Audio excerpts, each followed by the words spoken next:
శుక్లాంబరధరం విష్ణుం శశివర్ణం చతుర్భుజం ప్రసన్నవదనం ధ్యాయేత్ సర్వవిఘ్నోపశాంతయేత్. గురుర్బ్రహ్మా గురుర్విష్ణుః గురుర్దేవో మహేశ్వరః గురుః సాక్షాత్ పరం బ్రహ్మ తస్మై శ్రీగురవే నమః. వ్యాసాయ విష్ణురూపాయ వ్యాసరూపాయ విష్ణవే నమో వై బ్రహ్మనిధయే వాసిష్ఠాయ నమో నమః. కూజంతం రామ రామీతి మధురం మధురాక్షరం ఆరుహ్య కవితాశాఖాం వందే వాల్మీకికోకిలం. శ్రుతిస్మృతిపురాణానాం ఆలయం కరుణాలయం నమామి భగవత్పాదశంకరం లోకశంకరం. వాగర్ధావివ సంపృక్తౌ వాగర్ధప్రతిపత్తయే జగతః పితరౌ వందే పార్వతీ పరమేశ్వరౌ. సూక్తిం సమగ్రయతున స్వయమేవ లక్ష్మీ శ్రీరంగరాజమహిషీ మధురైః కటాక్షైః. వైదగ్ధ్యవర్ణగుణగుంభనగౌరవైర్యాం కండూలకర్ణకుహరాः కవయోధయంతి. హైమోర్ధ్వపుండ్రమజహన్మకుటం సునాసం మందస్మితం మకరకుండలచారుగండం. బింబాధరం బహుళదీర్ఘకృపాకటాక్షం శ్రీవేంకటేశముఖమాత్మని సన్నిధత్తాం. విమలపటి కమలకుటి పుస్తకరుద్రాక్షసస్తహస్తపుటి కామాక్షి పక్ష్మలాక్షి కలిత విపంచి విభాసి వైరించి. మనోజవం మరుతతుల్యవేగం జితేంద్రియం బుద్ధిమతాం వరిష్టం వాతాత్మజం వనరయూధముఖ్యం శ్రీరామదూతం శిరసా నమామి. ఆపదామపహర్తారం దాతారం సర్వసంపదాం లోకాభిరామం శ్రీరామం భూయో భూయో నమామ్యహం. హరి ఓం. పరమేశ్వర స్వరూపైన సభకి నమస్కారం. ఒకసారి ఆ షట్పదీ స్తోత్రం మీద నేను ప్రవచనం చేయబోతున్నాను కాబట్టి ఒక్కసారి ఆ శ్లోకాలు చదివి ఆ తర్వాత ప్రసంగాన్ని ప్రారంభం చేద్దాం. ఓ కార్డు ఇవ్వండి.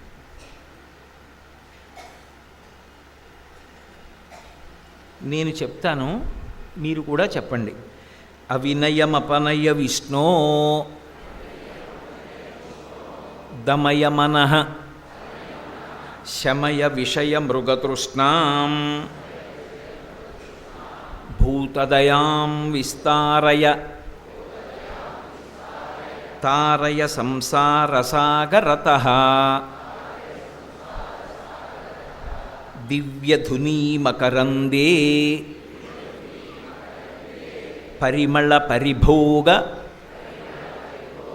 సచ్చిదానందే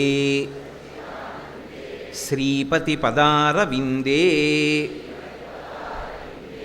భవభయఖేదఛిదే వందే. సత్యపి భేదాపగమే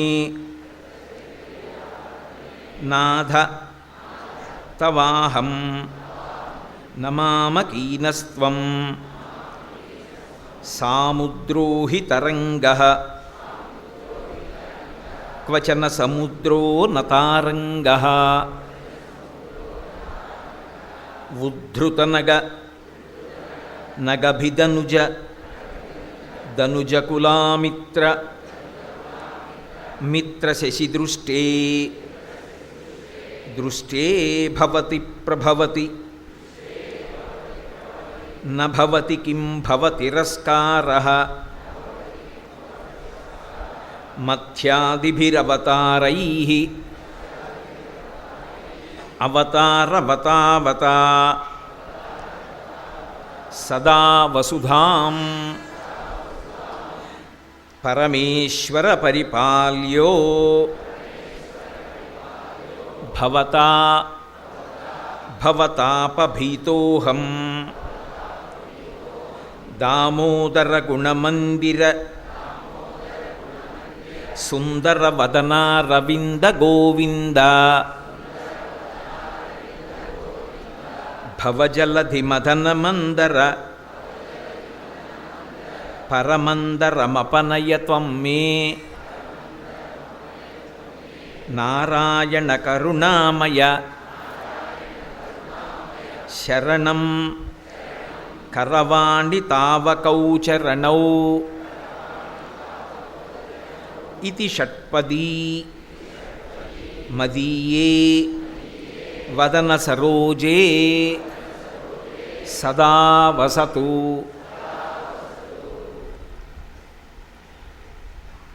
మనకి సంప్రదాయంలో ప్రార్థన అనేటటువంటి దానికి విశేషమైనటువంటి ప్రాముఖ్యత ఉన్నది. అసలు ప్రార్థన లేకుండా జీవితంలో ఏ కార్యక్రమమూ ప్రారంభం కాదు. ప్రార్థన లేకుండా ఒకరోజు కార్యక్రమాలు ఏవీ కూడా మనం మొదలుపెట్టాం. ఏ కార్యక్రమం మొదలుపెట్టండి ప్రార్థనతోటే ప్రారంభం చేస్తాం. అసలు ఈ ప్రార్థన అనేటటువంటి మాటకి ఎందుకు అంత ప్రాముఖ్యత ఏర్పడింది, అసలు ప్రార్థన చెయ్యవలసినటువంటి అవసరం ఎందుకు కలిగింది? ఎందుచేత అంటే పూజ అనేటటువంటిది వైదికంగా ఒకటి ఉన్నది. పూజ వంటి కార్యక్రమాలు ఉండగా మళ్ళీ ఈ ప్రార్థన అనేటటువంటి దానికి ఇంత ప్రాముఖ్యత కలగడం, దాన్ని ప్రత్యేకంగా జగద్గురువైనటువంటి శంకర భగవత్పాదాచార్య స్వామివారు మనకి అందించడం వెనక ఉండేటటువంటి వైశిష్ట్యం ఏమిటి అన్న విషయాన్ని పరిశీలించవలసి ఉంటుంది.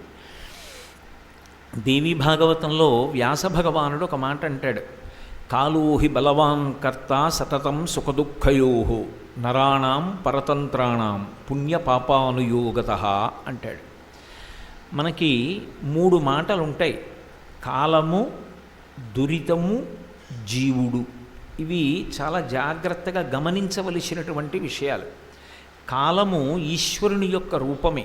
అందుకే కాలోహి బలవాన్ కర్త సతతం సుఖదుఃఖయో. కాలము పరమ బలవత్తరమైనటువంటి స్వరూపము. కాలః కలయతామహం అంటాడు గీతాచార్యుడు. నేనే కాలము యొక్క రూపంలో ఉండి జీవుల యొక్క పాపపుణ్యాల్ని లెక్కపెట్టి తదనుగుణంగా పాపపుణ్యములకు ఫలితాన్ని సుఖదుఖాల రూపంలో ఇస్తున్నాను అంటాడు. కాబట్టి కాలము ఈశ్వరుడి యొక్క స్వరూపం.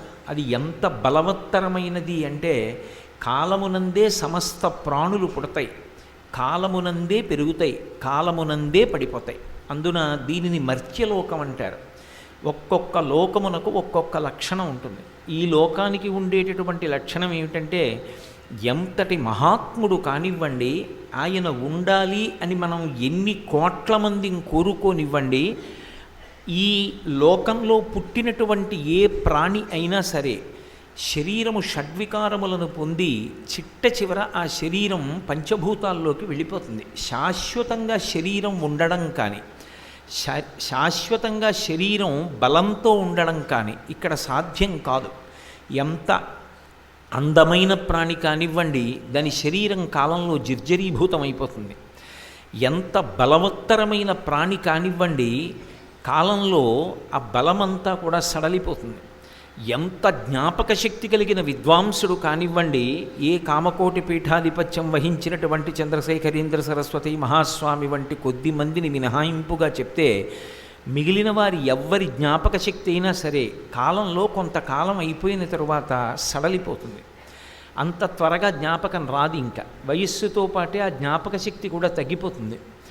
కానీ ఒక్కటి మాత్రం నిజం, ముందుకు వెళ్ళిపోయినటువంటి కాలంలో ఒక్క క్షణాన్ని కూడా ఏ కార్యం చేత ఏ ప్రయత్నం చేత వెనక్కి తీసుకురాలేము. కాలమునకు వశుడు కాకుండా, అంటే కాలధర్మం చెందకుండా, కాలంలో ఆ ప్రాణి వెళ్ళిపోవడం అనేటటువంటిది జరగకుండా ఆపడం ఎవరి వల్ల సాధ్యం కాదు. ఎందుకని అంటే అది కేవలంగా ఇక్కడ ఉండేటటువంటి లోకము యొక్క లక్షణం. అందుకే దీని పేరే మర్త్యలోకము. మర్త్యలోకము అంటే ఈ లోకంలో ఏ ప్రాణులు పుడతాయో అవన్నీ మృత్యువు చేత గ్రసింపబడతాయి. అవన్నీ కూడా వెళ్ళిపోవలసిందే ఆ ప్రాణులు. ఈ వచ్చినటువంటి వాళ్ళు ఎవరూ కానివ్వండి, అది ద్విపదే 2 కాళ్ళు ఉన్నవాళ్ళు కానివ్వండి, చతుష్పదే 4 కాళ్ళు ఉన్నవాళ్ళు కానివ్వండి, 4 కాళ్ళు ఉన్నవంటే పశువులు, ఎవరు కానివ్వండి, అందరికీ అంతర్లీనంగా ఉండే కోరిక ఏది అంటే సుఖంగా ఉండాలి, ప్రశాంతంగా ఉండాలి అని కోరుకుంటారు. నేను దుఃఖంతో ఉండాలి, నేను బాధతో ఉండాలి అని ఎవ్వరూ కోరుకోరు. ఎవరూ కోరుకోకపోయినా జీవుడు రెండిటి మధ్య నొక్కబడతాడు. అన్నిటికన్నా చాలా బాధాకరమైన విషయం ఏమిటంటే రెండిటి మధ్యలో పెట్టి నలిగిందనుకోండి ఏదైనా విశేషమైనటువంటి బాధ. ఓ తలుపు సందులో వేలు పడిందనుకోండి, నలిగిందనుకోండి, చాలా బాధ. ఆయన చాలా నలుగుడు పడిపోతున్నారండి అంటారు. ఆ నలుగుడు పడడం అనేటటువంటిది దేనివల్ల సంభవిస్తుంది అంటే రెండు కలిపి జీవుణ్ణి నొక్కుతూ ఉంటాయి. ఇది ప్రతి క్షణం జరుగుతూ ఉంటుంది కాలంలో. ఈ కాలము ఈశ్వరుడు. ఆయన ఏ రెండిటి మధ్య జీవుడు నలుగుతాడంటే ఒకటి కాలము చేత, రెండు దురితము చేత నలిగిపోతూ ఉంటాడు. ఈ నలిగిపోవడం అనేటటువంటిది చాలా భయంకరమైనటువంటి స్థితిలో ఉంటుంది. కాలము మనం చెప్తే ఆగేది కాదు, మనం చెబితే వెళ్ళిపోయేది కాదు, మనం చెప్తే వచ్చేది కాదు. ఈ క్షణం చాలా సంతోషంగా ఉంది కాబట్టి ఇలాగే ఉండిపోతే బాగుండును అంటే అలా ఏం ఉండదు. రెండు, ఎవరూ నిద్రలేచి ఇవాళ నాకు దుఃఖం కలగాలని కోరుకోరు, కానీ దుఃఖం ఎప్పుడు వస్తుంది? కాలంలోనే వస్తుంది. నేను ఆ రోజు మరిచిపోలేనండి, అయ్యి బాబోయ్ అది నా జీవితంలో దుర్దినం అంటాడు. అంటే అంత బాధ పొందాడు. ఒకరోజు స్మరిస్తాడు, ఆ రోజు నేను జీవితంలో మర్చిపోనండి, అది నా జీవితం ధన్యమైన రోజు అంటాడు. ఇప్పుడు కాలమునందే విశేషమైనటువంటి సుఖం వస్తుంది, కాలమునందే విశేషమైనటువంటి దుఃఖం వస్తుంది. ఈ కాలము సుఖాన్ని దుఃఖాన్ని ఇచ్చేటప్పుడు కాలము ఈశ్వరుడైతే ఆయన దేన్ని ప్రమాణంగా చేసుకుని సుఖ దుఃఖాలు ఇస్తారు అని అడిగారు. అడిగితే వ్యాసుల వారు అన్నారు, కాలోహి బలవాన్ కర్త సతతం సుఖదుఃఖయోహో నరాణం పరతంత్రాణం. నరుడు పరతంత్రుడు, తప్పించుకోలేడు. పుణ్యపాపానుయోగత. జీవుడు ఇవాళ ఈ శరీరంలో ఉన్నాడు, కోటేశ్వరరావు అనబడేటటువంటి శరీరంలో ఉండి అలా పిలవబడుతున్నాడు. కానీ ఈ జీవుడు ఎన్ని కోట్ల జన్మలెత్తాడో పూర్వం. అప్పుడు కొన్ని మంచి కర్మలు చేశాడు, కొన్ని చెడు కర్మలు చేశాడు. ఇది సనాతన ధర్మానికి ప్రాణప్రదమైనటువంటి సిద్ధాంతం, పునర్జన్మ సిద్ధాంతము అంటాం. ఆ పునర్జన్మ సిద్ధాంతాన్ని అంగీకరిస్తున్నాను అనడానికి ప్రమాణం ఏమిటంటే బొట్టు పెట్టుకుంటారు. అందుకే బొట్టు పెట్టుకున్నారు అంటే పునర్జన్మ సిద్ధాంతాన్ని అంగీకరించారు అని గుర్తు. కాబట్టి ఎప్పుడో ఏదో జన్మలో ఏదో శరీరంలో ఉండగా నేను ఏదో పాపకర్మ చేశాను. పాపకర్మ అన్న మాటకు అర్థం శాస్త్రవిరుద్ధమైన కర్మ. శాస్త్రము అంటే శాసనాత్ శంసనాత్ ఇది శాస్త్ర. తెగేసి ఎక్కడా మొహమాటం లేకుండా నిర్భయంగా ఇలా మాత్రమే బ్రతకాలని చెప్పేదేదో దానికి శాస్త్రమని పేరు. ఏది శాస్త్రము? వేదము శాస్త్రము. వేదం ఎవరు చెప్పారు? ఈశ్వరుడు చెప్పాడు. అది చెప్పడానికి ఆయనకు ఒక్కడికి అర్హత. అటువంటి వేదము ఈశ్వర ప్రోక్తము. అందులో ఎలా బ్రతకమని చెప్పారో అలా బ్రతకకుండా ఏదో అప్పటికి కొంత సంతోషం కలుగుతుంది అని చెప్పి నియమం తప్పి ప్రవర్తించినటువంటి వాడు ఎవరుంటాడో వాడు పాపము చేశాడు అని వాడి జీవుడి ఖాతాలో వేసుకుంటాడు. ఎవరు వేసుకుంటాడు? ఎక్కడుండి వేసుకుంటాడు అంటే వాడు ఎక్కడో కూర్చుని వ్రాయడు, ఇక్కడే కూర్చుంటాడు. నీవారస్సూకవత్తన్వీ పీతాభాస్వత్యనూపమా అంటుంది వేదం. ఇక్కడే ఒడ్డుగింజ చివరి భాగం ములుకు ఎలా గీరుకుంటుందో అటువంటి ములుకంత రూపంలో ఉండి ఇక్కడ ప్రకాశిస్తూ ఉంటాడు. చిత్రంగా కూర్చొని గుప్తంగా అన్నీ వ్రాసుకుంటూ ఉంటాడు. నేను ఏం చేస్తున్నానన్న సమస్త విషయములను వ్రాసుకుంటాడు. వీటికి ఫలితాన్ని ఇవ్వాలి. ఇచ్చేటప్పుడు ఏదో ఒక జన్మలో నువ్వు చేసిన పాపకర్మలన్నిటికీ ఇప్పుడు ఫలితాన్ని ఇస్తున్నాను అన్నాడు అనుకోండి, వాడికి దుఃఖం తప్ప సుఖమన్న మాట ఉండదు. అప్పుడు తట్టుకోలేడు జీవుడు. ఎందుకని అంటే మర్త్యలోకంలో ఒక నియమం ఉంటుంది. రామాయణంలో సీతమ్మ అంటుంది, కళ్యాణి బతగాదేయం లౌకికి ప్రతిభాతిమా ఏతి జీవంతిమానందో నరం వర్ష శతాదపి అని. 100 ఏళ్ళు బ్రతికినవాడు కనీసం చిట్ట చివరి క్షణంలోనైనా శుభవార్త వింటాడు. అసలు ఒకటి సుఖకారకము కానిది, ఒకటి శుభవార్త లేనిది జీవితం ఉండదు. ఎక్కడో అక్కడ ఏదో ఒకటి సంతోషించదగ్గ విషయాన్ని ఈశ్వరుడు ఉంచుతాడు. ఎందుకంటే ఆ సుఖం లేకపోతే మనిషి తెప్పరిల్లడు, మనసుకి సంతోషం ఉండదు. అది లేకపోతే దుఃఖాన్ని తట్టుకోలేడు. అందుకే కొంత పాపాన్ని తీస్తాడు, కొంత పుణ్యాన్ని తీస్తాడు. తీసి ఇప్పుడు ఆ పాపానికి ఫలితాన్ని దుఃఖ రూపంలో ఇస్తాడు. దుఃఖపడాలి.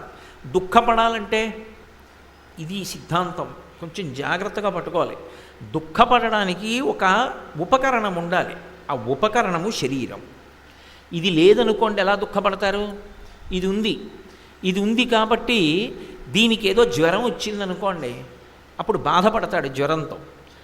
ఇది ఉంది, ఇది ఉంది కాబట్టి దీనికి ఆకలి వేసిందనుకోండి బాధపడతాడు, ఆకలి వేస్తోందని. దీనికి దాహం వేసిందనుకోండి బాధపడతాడు, నీళ్లు కావాలని. ఇది లేదనుకోండి ఎలా బాధపడతాడు? దేంతో బాధపడతాడు? దేంతో సుఖపడతాడు? సుఖపడాలన్నా దుఃఖపడాలన్నా ఒక ఉపకరణం ఒకటి ఉండాలి. ఆ ఉపకరణము శరీరం. అందుకే ఆత్మహత్య మహాపాతకం. ఈశ్వరుడు దాంతో అనుభవించేసేరా నీ పాపాన్ని పుణ్యాన్ని, అక్కడతో పోతుంది ఆ గొడవ అన్నాడు. నేను తట్టుకోలేనని దీన్ని చంపేస్తే అప్పుడు ఇంకో పెద్ద పాపం వచ్చి ఖాతాలో పడుతుంది. అందుకే ఈశ్వరుడిచ్చిన ఉపకరణంతో ఈశ్వరుడి చేత నిర్ణయింపబడినటువంటి సుఖదుఖాలని అనుభవించేయాలి. అనుభవించేస్తే అక్కడతో ఆ పాపం పుణ్యం పోయి. కామకోటి పీఠాధిపత్యం వహించిన చంద్రశేఖరేంద్ర సరస్వతి మహాస్వామి వారికి ఒక్కగానొక్క చెల్లెలు. ఆమె ఎంతో దరిద్రం అనుభవించారు. ప్రపంచమంతా ఆయన అంతేవాసులే. అయ్యో ఆవిడంత బాధపడుతున్నారు, మేమందరం కలిసి ఆవిడికి కొంత ఆర్థిక సహాయం చేస్తామన్నారు. మహాస్వామి కాసేపు కళ్ళు మూసుకుని తెరిచి అన్నారు, ఈ జన్మలో చేసిన పాపం అనుభవించేయనివ్వండి, దరిద్ర రూపంలో అయిపోతుందిగా. కాబట్టి ఇది ఉంటే తప్ప అనుభవించడం కుదరదు. కానీ దీంతో వచ్చాం కాబట్టి ఇవాళ దుఃఖం అనుభవిద్దామని ఎవరైనా మానసికంగా సిద్ధపడతారా? ఈశ్వర ఇవాళ నీ ఇష్టం, ఏమైనా దుఃఖం ఇస్తే ఇచ్చేయి, అనుభవించేస్తాను అంటావా? అనలేము. ఈశ్వర సంతోషంగా ఉండాలి, సంతోషంగా ఉండాలి, సంతోషంగా ఉండాలి. మరి సంతోషంగా ఉండాలంటే పుట్టింది మర్త్యలోకంలో, వెనక చేసిన పాపపుణ్యాలున్నాయి. ఒక్క పుణ్యానికే ఫలితం ఇవ్వడం ఎలా కుదురుతుంది? పాపానికి కూడా ఫలితం ఇవ్వాలిగా. ఇచ్చేవాడు చెప్పిస్తాడా? ఎదురుగుండా నిలబడి, ఏమో కోటేశ్వరరావు నువ్వు ఫలానా జన్మలో ఫలానా పాపం చేసావు, దానికి తప్పదోయ్, ఇవాళ ఈ ఫలితం ఇస్తున్నాను, అందుకు అనుభవించేయి అని చెప్తాడా? ఆయన ఏం చెప్పడు. వెనుక నన్నుయుతానగు విభుతలంతు అంటారు పోతన గారు. గుప్తంగా ఉంటాడు, ఎదురుగుండా ఏం కనపడడు, ఫలితాలను ఇచ్చేస్తూ ఉంటాడు. అందుకే ఈశ్వరుడు అన్న మాటకంత శక్తి ఎందుకు వచ్చిందంటే, మనం చేసిన సంకల్పం జరగాలా జరగకూడదా అన్నదానికి ఆయన అనుగ్రహం కూడా తోడైతేనే. అందుకే కచ్చిత్ పురుషకారంచ దైవంచ ప్రతిపద్యతే అని అడుగుతుంది సీతమ్మ. తన ప్రయత్నం తాను చేస్తూ భగవంతుణ్ణి కూడా నమ్మి ఉన్నాడా రాముడు? భగవంతుణ్ణి విడిచిపెట్టాడా? ఆయన ప్రాపు లేని పని జరగదు. అందుకే ఆయన అనుగ్రహం అవసరం. కాబట్టి ఇప్పుడు ఆయన ఎప్పుడో చేసిన పాపపుణ్యాల్ని దృష్టిలో పెట్టుకొని సుఖదుఖాలను ఇస్తూ ఉంటాడు. మనకి దుఃఖం ఇష్టం లేదు, సుఖం ఒక్కటే కావాలి. ఇప్పుడు ఎవరిని అడగాలి? అది తెలిసున్నవాడు నా పక్కింటివాడు కాదు. నాకు ఏ అవసరము అన్నదాన్ని బట్టి ఆ వ్యక్తిని ఆశ్రయిస్తాను. నాకు న్యాయ సలహా కావలసి వచ్చిందనుకోండి, ఒక న్యాయవాది దగ్గరికి ఎడతాను.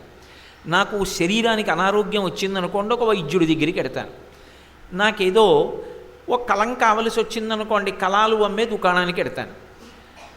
నాకు ఏది అవసరమో ఆ అవసరాన్ని తీర్చగలిగిన వాడి తలుపు తడతాను.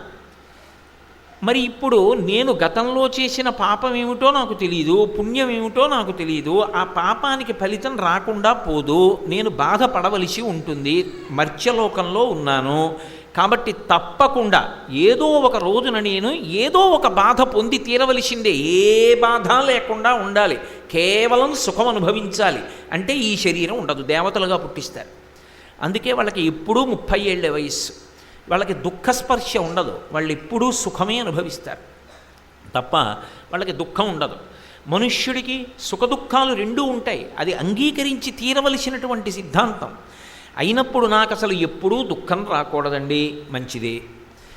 దుఃఖం రాకూడదంటే మరి చేసిన పాపం ఎలా క్షయం అవుతుంది? ఇవ్వాలిగా దానికి ఫలితం. అది విడిచిపెట్టేసిన బాణం దాన్ని ఆపడానికి లేదు. మరి ఇప్పుడు ఎవరు దాన్ని తీర్చగలిగిన వాడు?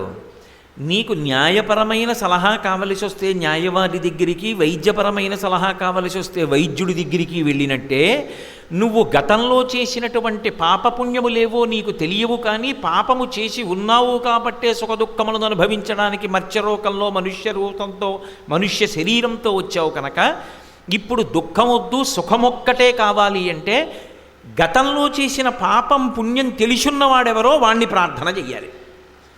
అయ్యా పూర్వం చేసిన మాట వాస్తవం, ఏదో చేయకుండా నేను లేను, ఏదో చేశాను తప్పకుండా. లేకపోతే అసలు ఈ శరీరం రాదు. ఈ శరీరం వచ్చింది అంటే చేసి ఉన్నాను పాపపుణ్యాలు రెండూ అనుభవించాలి. కానీ దుఃఖం అనుభవించలేను. దుఃఖం అనుభవించడం అన్న దాంట్లో మళ్ళీ రెండు ఉంటాయి.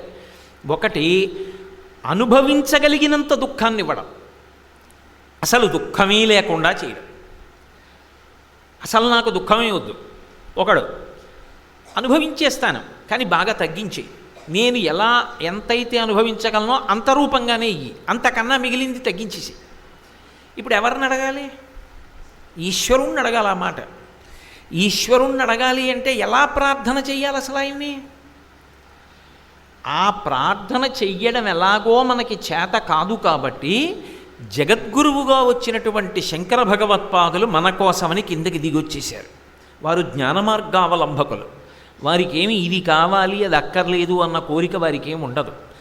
కాపాలికుడు వచ్చి తలకాయ ఇమ్మంటేనే తీసుకెళ్ళిపోమన్నారు ఆయన. ఆయనకి అసలు శరీర సంబంధం లేదు. ఎప్పుడు మహాజ్ఞానిగా నిలబడిపోయినటువంటి వ్యక్తి. అటువంటి వారు మన కొరకని కిందకు వచ్చేశారు. అయ్యో వీళ్ళని ప్రార్థన చేయమంటే అసలు ఎలా ప్రార్థన చెయ్యాలో కూడా వీళ్ళకి చేత కాదు. కాబట్టి మనుష్య జన్మ ఎత్తినటువంటి ప్రతివాడు ఎలా ప్రార్థన చెయ్యాలి అన్నది నేను లోకానికి నేర్పవలసి ఉంటుంది. ఎందుకంటే నేను గురువుగా వచ్చాను. అది వారి కారుణ్యం. అందుకే శృతిస్మృతి పురాణానాం ఆలయం కరుణాలయం నమామి భగవత్పాదశంకరం లోకశంకరం. వారెందుకు నేర్పాలి? వారెందుకు కిందకి రావాలి? ఆయనకే ఒకప్పుడు చికాకు పుట్టింది.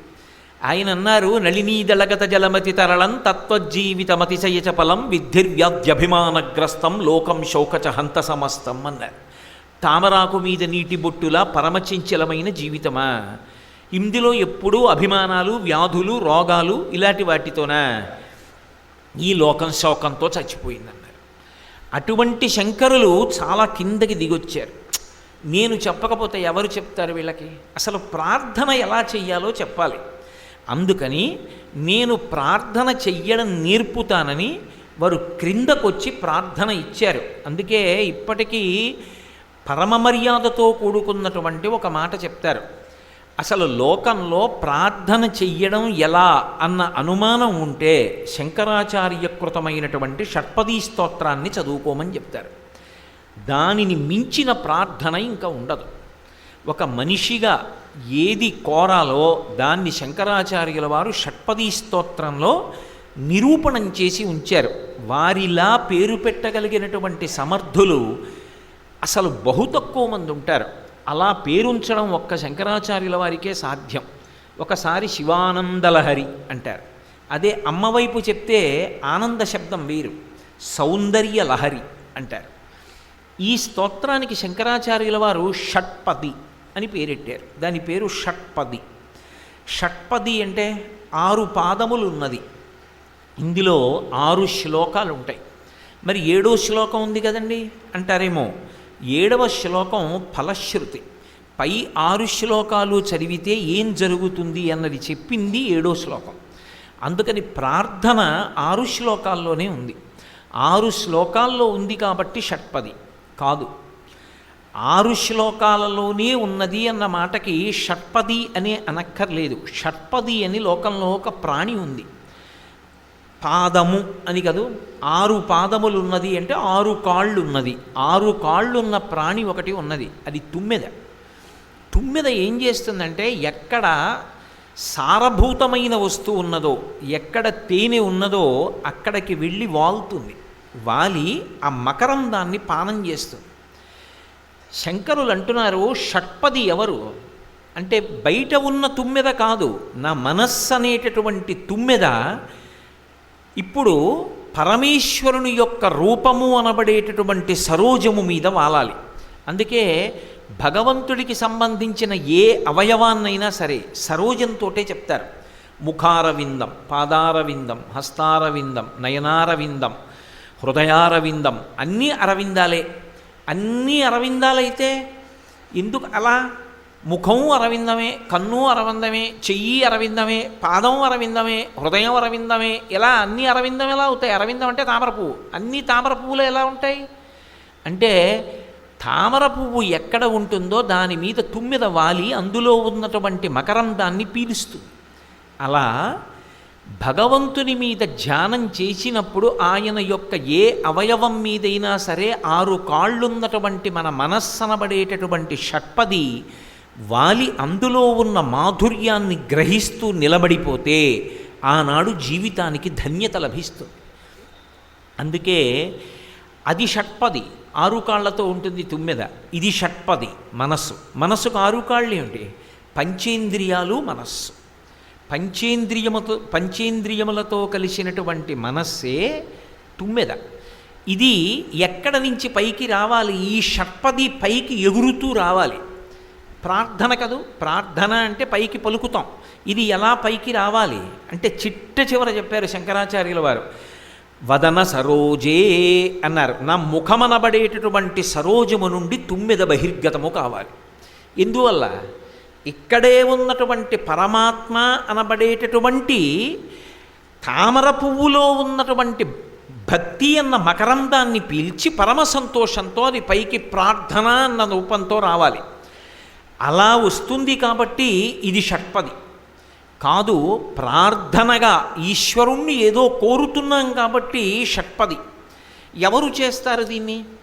ఈ ప్రార్థన అన్నదాన్ని ఎవరు చేస్తూ ఉంటారు అంటే భగవద్గీత 7వ అధ్యాయం ఉంది, విజ్ఞాన యోగము అని. అందులో భగవానుడు ఖరాఖండిగా ఒక నిర్ణయం చేశాడు.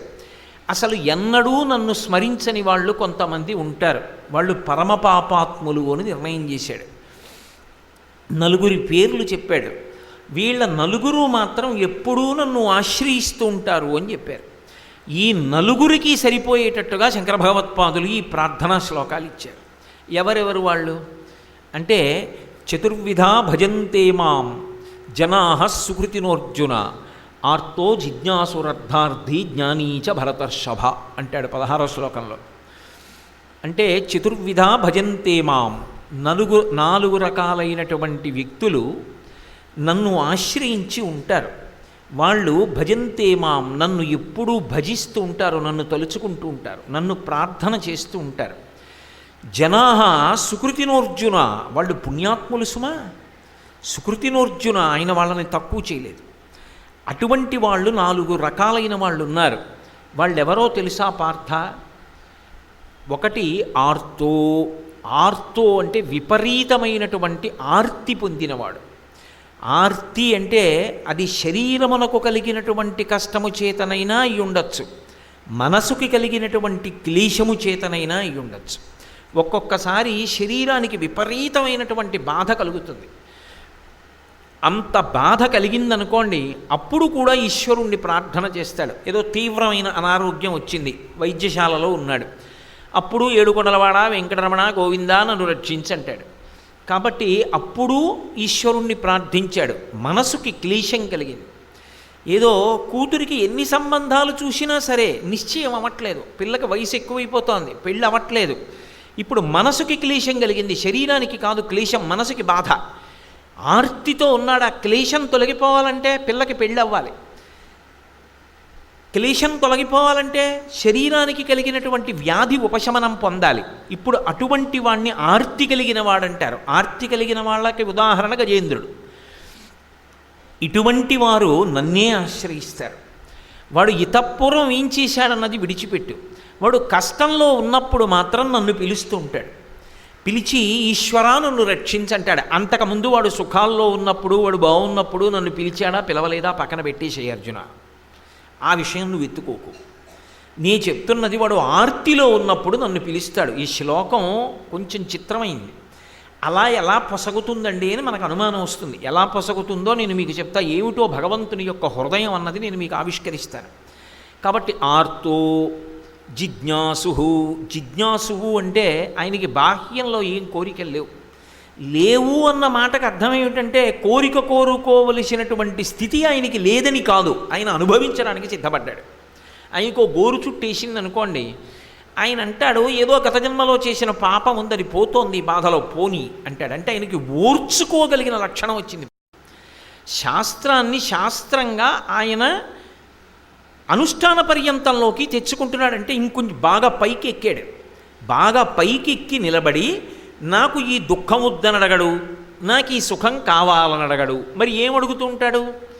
అంటే అసలు ఈశ్వరుడు ఎవరు, ఆయన గురించి స్పష్టంగా తెలుసుకోవడం ఎలా, ఆయన్ని ఆరాధన చేయడం ఎలా, అసలు ధ్యానంలో పరిపక్వత ఎలా పొందాలి, 3గా మొదలుపెట్టి 1గా ఎలా మారాలి, ఇది లోపల ప్రశ్న వేసుకుంటూ ఉంటాడు. ఇది నాకు చెప్పేవాడు ఎవరు తాపత్రయపడుతూ ఉంటాడు. అలా ఎప్పుడూ భగవంతుణ్ణి తెలుసుకోవాలని, తన యథార్థ స్వరూపం తనకి అనుభవంలోకి రావాలని నిరంతరం మనసులో ఆర్తి పొందుతున్నవాడు ఎవరున్నాడో వాడిని జిజ్ఞాసువు అని పిలుస్తారు. ఆ జిజ్ఞాసువు కూడా ఎవరిని అడుగుతాడంటే భగవంతుణ్ణి అడుగుతాడు. అసలు ఈశ్వరా నాకు ఎప్పటికి తెలుస్తుంది, నేను ఎప్పటికి ధ్యానంలో అలా నిలబడగలుగుతాను, అసలు నా రూపం ఏమిటో నేను అనుభవంలోకి ఎప్పటికి తెచ్చుకుంటాను, ఆత్మ గురించి నాకు ఎప్పటికి తెలుస్తుంది, ఇది ఈశ్వరుణ్ణి అడుగుతూ ఉంటాడు. కాబట్టి జిజ్ఞాసు అర్థార్థి. అర్థార్థి అంటే డబ్బు కావాలి అని కోరుకుంటున్నవాడు. ఇప్పుడు మీరు నన్ను ఒక ప్రశ్న వేస్తారు, నాకు తెలుసు. ఆర్తో డబ్బు లేక కష్టంలో ఉన్నాడు, డబ్బు కావాలని అడిగాడు. మరి ఆయన గురించి చెప్పేశారుగా ముందే, మళ్ళీ అర్థార్థి ఏమిటి, మళ్ళీ డబ్బు కావలసిన వాడేమిటి అంటే, ఆర్తి పొందిన వాడికి అర్థార్థికి ఓ భేదం ఉంటుంది. ఆర్తి పొందినవాడు దరిద్రంలో ఉన్నాడు, డబ్బు కావాలని అడిగాడు. అర్థార్థి దరిద్రంలో లేడు, వాడు సుఖజీవనం చేయడానికి కావలసిన ఇల్లు ఉంది, కట్టుకోవడానికి బట్ట ఉంది, చక్కగా సంతోషంగా హాయిగా కావలసింది తినడానికి కావలసిన ఐశ్వర్యం ఉంది, అన్నీ ఉన్నాయి, ఇంకా డబ్బు కావాలంటూ ఉంటాడు. ఎందుకు అంటే ఆయన ఏదో పుణ్యకర్మ చెయ్యాలనుకుంటున్నాడు, ఏదో పెద్ద దేవాలయం కట్టించాలి నేను కాదు, ఏదో ఈశ్వరుడికి నేను చాలా ఆభరణాలు చెయ్యాలి, నేను ఒక పెద్ద యజ్ఞం చెయ్యాలి, నేను ఒక పెద్ద యాగం చెయ్యాలి, నాకు డబ్బు కావాలి, నాకున్న డబ్బు కన్నా ఇంకా చాలా డబ్బు కావాలి, అది అర్థార్థి. ఇప్పుడు ఆయన దరిద్రంతో అడగట్లేదు, పుణ్యకార్యములు చెయ్యడం కోసమని ఇంకా డబ్బు కావాలని అడుగుతున్నాడు. జ్ఞాని చ అంటే కూడా, జ్ఞాని కూడా నన్నే స్తోత్రం చేస్తాడు. జ్ఞాని అంటే ఈశ్వరుణ్ణి అనుభవంలోకి తెచ్చేసుకున్నవాడు, అద్వైతానుభూతి ఎందు ఓలలాడినవాడు, ధ్యానమునందు ఒకటిగా నిలబడిపోయినవాడు. ఆయన కూడా ఈశ్వరుణ్ణే ప్రార్థన చేస్తాడు. అదేమిటండి, ఆయనే నిర్వికల్ప సమాధిలో ఈశ్వరుణ్ణి అనుభవిస్తూ ఒకటిగా నిలబడిపోయిన వాడికి మళ్ళీ ఈశ్వరుడు గురించి స్తోత్రం, ఈశ్వరుణ్ణి గురించి కోరిక, ఈశ్వరుణ్ణి ప్రార్థన చేయడం ఎందుకు వస్తాయి? అందుకే మధ్యలో ఒక చోట చెప్తారు శంకరాచార్యుల వారు, సాముద్రోహి తరంగ పచన సముద్రోన తారంగ అంటారు.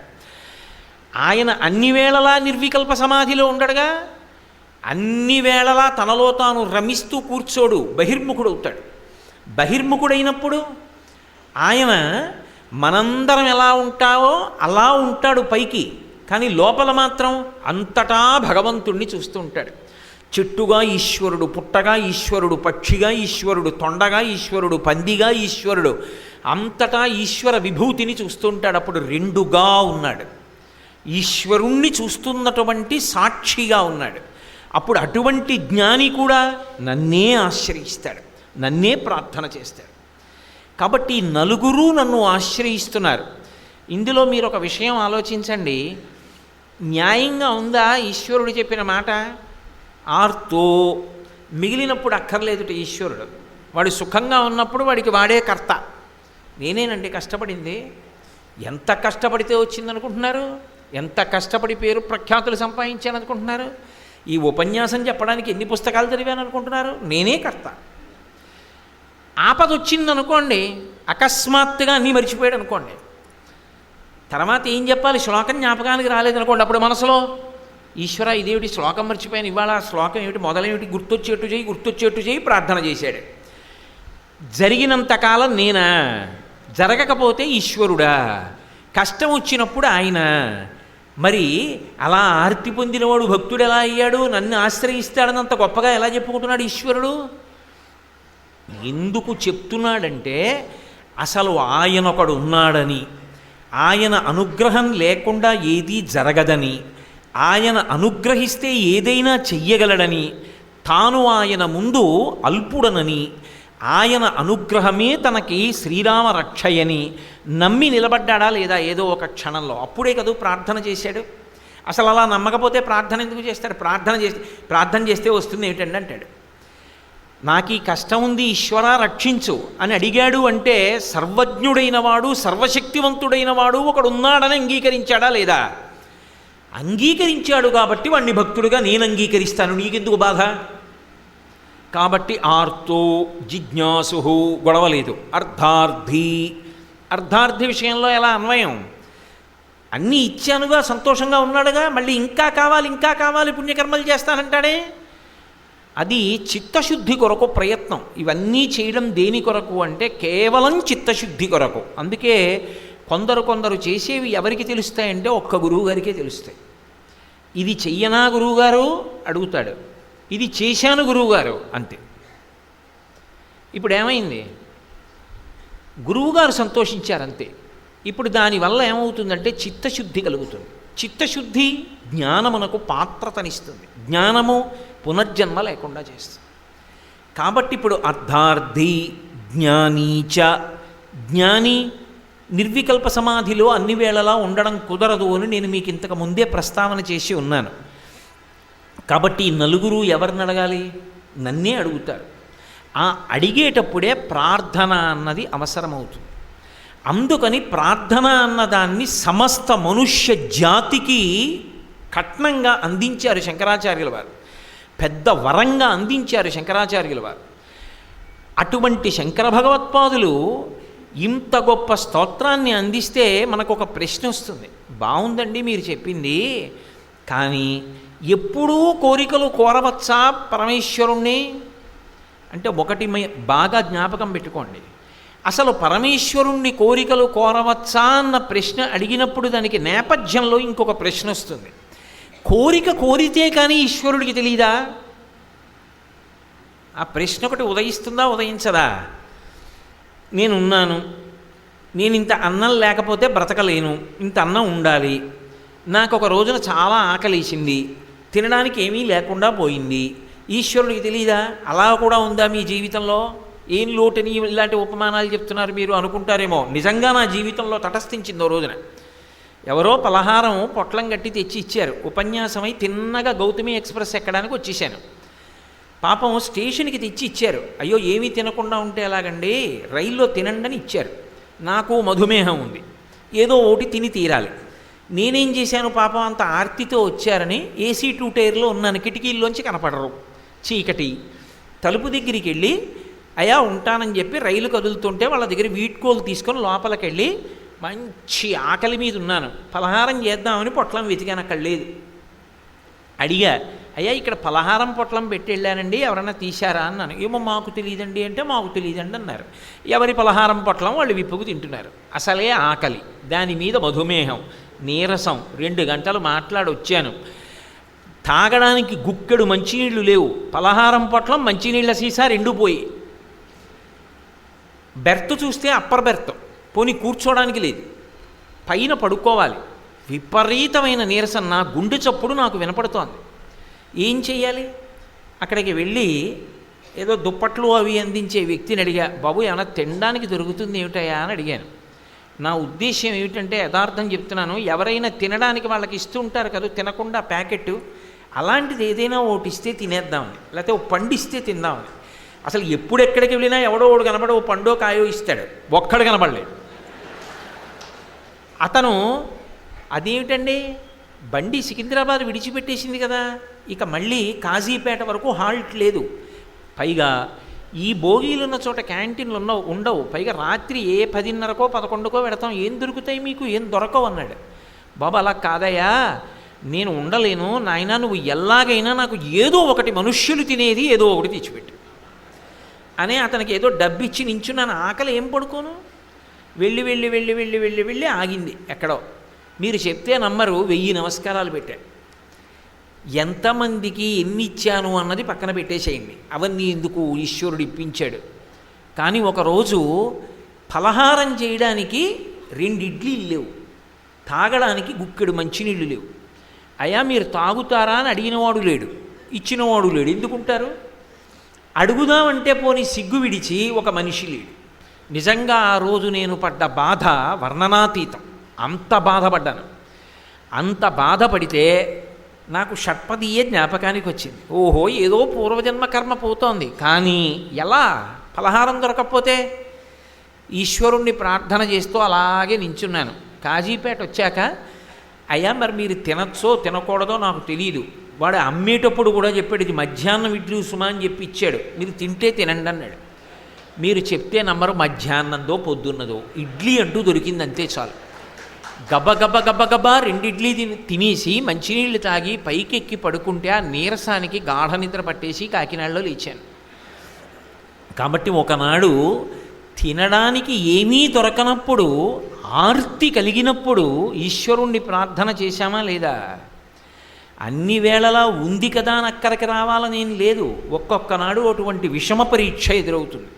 అప్పుడు ఈశ్వరుణ్ణి ప్రార్థించిన ఆయనంటట, వీడింతకుముందు ఎప్పుడూ నన్నేమీ ప్రార్థన చేయకపోయి ఉండవచ్చు, నేనున్నానని కూడా వీడికి గుర్తు లేకపోయి ఉండవచ్చు, కానీ ఇవాళ వాడు నన్ను ప్రార్థన చేశాడా లేదా? అందుకు ఇచ్చేస్తాను. కలలోనంతన్మున్నెరుంగని మహాకష్టాత్ముడైనట్టి దుర్బలుడాపత్ సమయంబునన్ నిజపదాబ్జాతంబు ఉల్లంబునం తలపన్ అంతనే వచ్చి ఆర్తిహరుడై తన్నైన ఇచ్చున్ సునిశ్చల భక్తిభావములన్ భజించు వారికిటడే సంపత్ విశేషోన్నతులు అంటారు భాగవతంలో పోతన గారు. కలలో కూడా భగవంతుడి పేరెత్తనివాడు కూడా ఆపదలో ఆర్తితో ఈశ్వరా అని పిలిచి ప్రార్థన చేస్తే వచ్చి రక్షిస్తాడు. ఇక నిరంతరం ఆయన్ని నమ్ముకున్న వాడికి తనని తానే ఇచ్చేసుకుంటాడు. అంతటి కరుణామూర్తి. అందుకే ఈశ్వరుని యందు కారుణ్యం అన్నది లేదనుకోండి, మీరంతకుముందు పూజ చేయలేదు, పిలవలేదు కాబట్టి ఇప్పుడు పిలిస్తే రావాలా అన్న మాట అప్పుడు వస్తుంది. ఆయన రాశీభూతమైన దయ, ఇది ముందు అంగీకరించాలి. అందుకే గతంలో మనం ఏం చేశామో ఆయన చూడడం. ఇప్పుడు ఉన్నాడని నమ్మి పిలిచాడా లేదా, వెళ్ళి ఇచ్చేస్తానంతే. ఇది ఆయన కరుణ. ఈ దయ ఎవరు చెప్పాలి? అనుభవించిన వాడు చెప్పాలి. అందుకే శంకర భగవత్పాదులు చెప్తున్నారు ఆ స్తోత్రాన్ని. అంతటి దయామూర్తి కదండి. మరి నేను అడిగితే తప్ప ఆయనకి తెలీదా? నేను అడగవలసిన అవసరం ఏముంది అసలు? నేను అడగకుండానే ఆయన గ్రహించలేడా? నేను చెప్తేనే ఆయన నాకు ఇస్తాడు అన్నాను అనుకోండి, నీ చెప్తే తప్ప ఇవ్వని వాడిలో కొంత సంకుచితత్వం ఉందా లేదా? నువ్వు అడగవా ఇస్తాను అన్నారనుకోండి, అమ్మ కన్నా ఆయన ఎందు దయ తక్కువ. అడగకుండా పెట్టేది అమ్మ, అడగకుండా ఆయన పెట్టలేకపోతున్నాడుగా. అమ్మకన్నా తక్కువేగా ఈశ్వరుడు. మరి అప్పుడు అమ్మకన్నా గొప్పవాడు ఈశ్వరుడు అని ఎలా చెప్తారు మీరు? అంత కరుణామూర్తి అని ఎలా చెప్తారు? కుదరదుగా. మరి మీరు చెప్పకపోతే ఎలా తెలుస్తుందండి అన్నాను అనుకోండి, నీ చెప్పకపోతే తెలియనివాడు సర్వజ్ఞుడు ఎలా అయ్యాడు? నీ చెప్తేనే ఆయనకి తెలుస్తుందండి అన్నాను అనుకోండి, మీరు చెప్తే తప్ప నాకు తెలియకపోతే నేను సర్వజ్ఞుణ్ణి కాను, మీరు చెప్తే నాకు తెలుస్తుంది. ఎందుకని? నేనేమీ సర్వజ్ఞుణ్ణి కాను కాబట్టి మీ కష్టం ఏమిటో నాకు తెలియదు. ఈశ్వరుడు అలా కాదుగా, సర్వజ్ఞుడు, అన్నీ తెలుసున్నవాడు. మరి ఆయనకి అసలు చెప్పవలసిన అవసరం ఏంటి? ఈ 2 ప్రశ్నలు వస్తాయా రావా ప్రార్థన చేసే ముందు? చెప్తే కానీ తీర్చడా మొదటి ప్రశ్న, చెప్తే కానీ తెలియదా రెండో ప్రశ్న. ఈ 2 ప్రశ్నలకు అన్వయం ఎలా అంటే, ఆయనను అడిగితే కానీ తీర్చకుండా ఉండేటటువంటి పాషాణ హృదయుడు కాదు. పిలిస్తే చాలు పలుకుతాడు. మనసులో తలుచుకుంటే చాలు, వాడు ఉన్నాడన్న నమ్మకం ఒకటి నీ ఎందు అభివ్యక్తమైతే చాలు వస్తాడు. అది భక్తి కదూ. అది లేనప్పుడు ఎలా? అసలు ఆ భక్తి లేనప్పుడు వస్తాడు.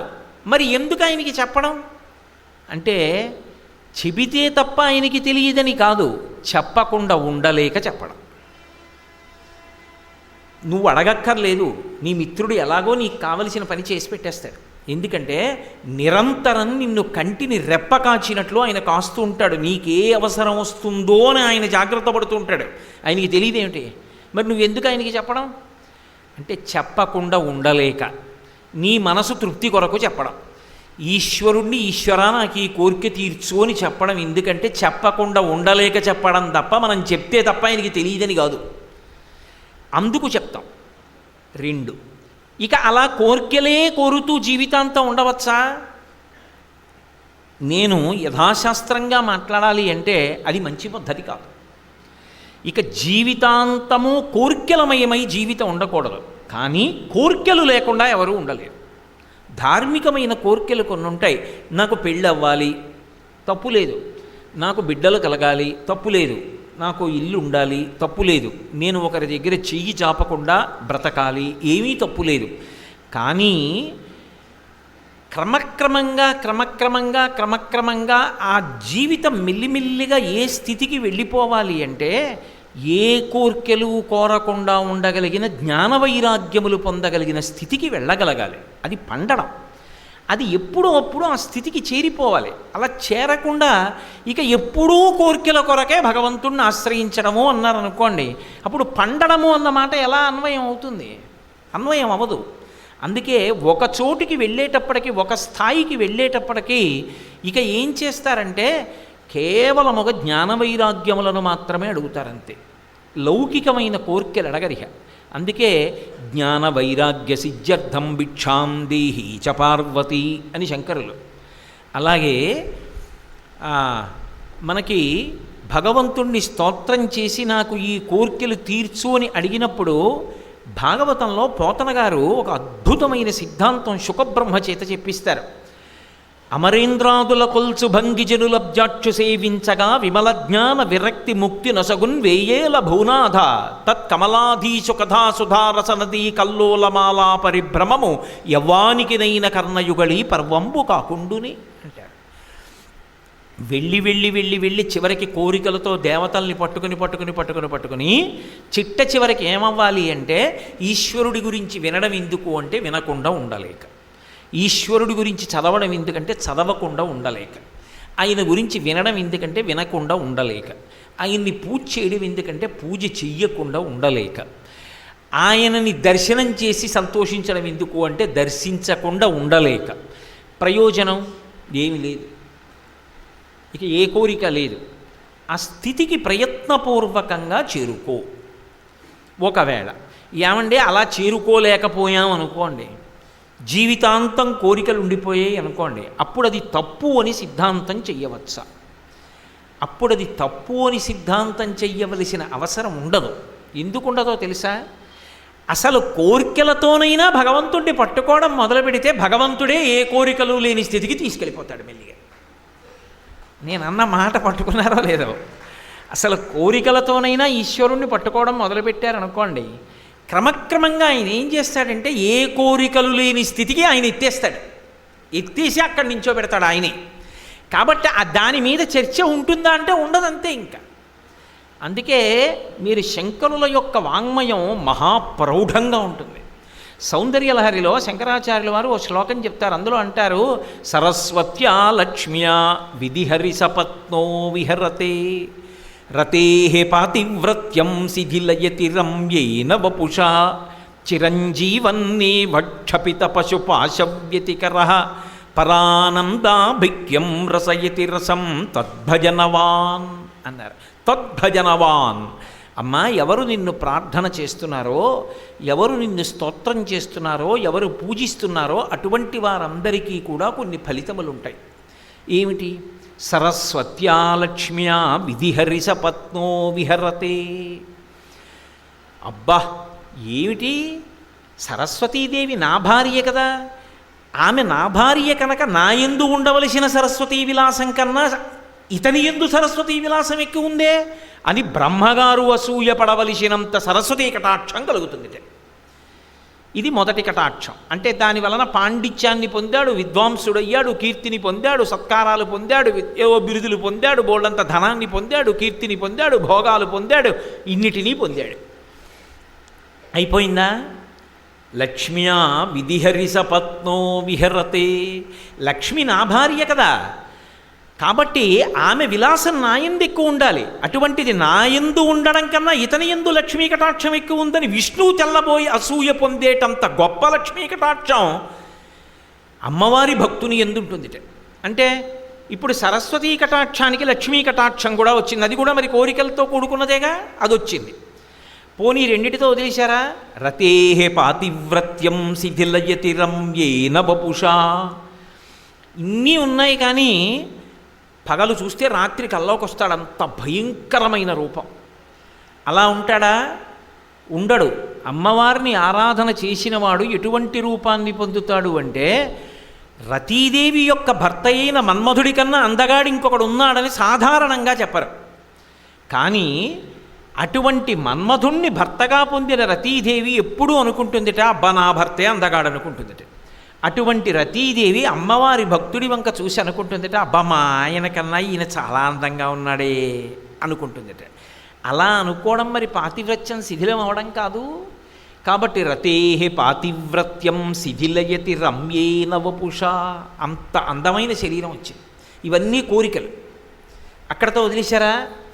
సరస్వతీ కటాక్షం ఉంది, లక్ష్మీ కటాక్షం ఉంది, మంచి రూపం ఉంది, కానీ అల్పాయుర్దాయం, 30 ఏళ్ల కన్నా ఉండడన్నారు. ఉపయోగం ఉందా? చిరంజీవన్నేవ. చిరంజీవిత్వం అంటే 100 ఏళ్ళు బతికాడు, ఆరోగ్యంగా బతికాడు, 3 తరాలు చూశాడు. ఇవన్నీ కోరికలా కావా? ఇవన్నీ ఆవిడిచ్చింది. చిట్ట చివరికి ఏమిచ్చింది? క్షపిత పశుపాశవ్యతికర. పశుపాశములు తెగిపోయేటట్టుగా చేసింది. పశుపాశములంటే, పశువు అంటే పాశమున్నది పశువు. మనమందరం కూడా వేదాంత శాస్త్రంలో పశువులమే. జన్మ అనబడేటటువంటి రాటకి కర్మ అనబడేటటువంటి పాశంతో కట్టబడి ఉంటాడు. ఈ పాశములు తెగిపోతే పశువు పశుపతి అయిపోతాడు. కాబట్టి ఇప్పుడు ఆవిడ ఏం చేసింది? ఈ పాశములను కోసేసింది. కోసేస్తే ఏమయ్యాడు? ఇక్కడే మోక్షాన్ని పొందాడు. అంటే జ్ఞాన వైరాగ్యములను పొందాడు, లేదా వైరాగ్యమును పొంది జ్ఞానమును పొందాడు. కోరికలతో మొదలుపెట్టి కోరికలు తీరిపోయి చిట్ట చివరికి ఏ స్థితికి వెళ్ళాడు? ఏ కోరిక లేని స్థితికి వెళ్ళిపోయాడు. ఇప్పుడు ఎవరు అలా వెళ్ళినవాడు?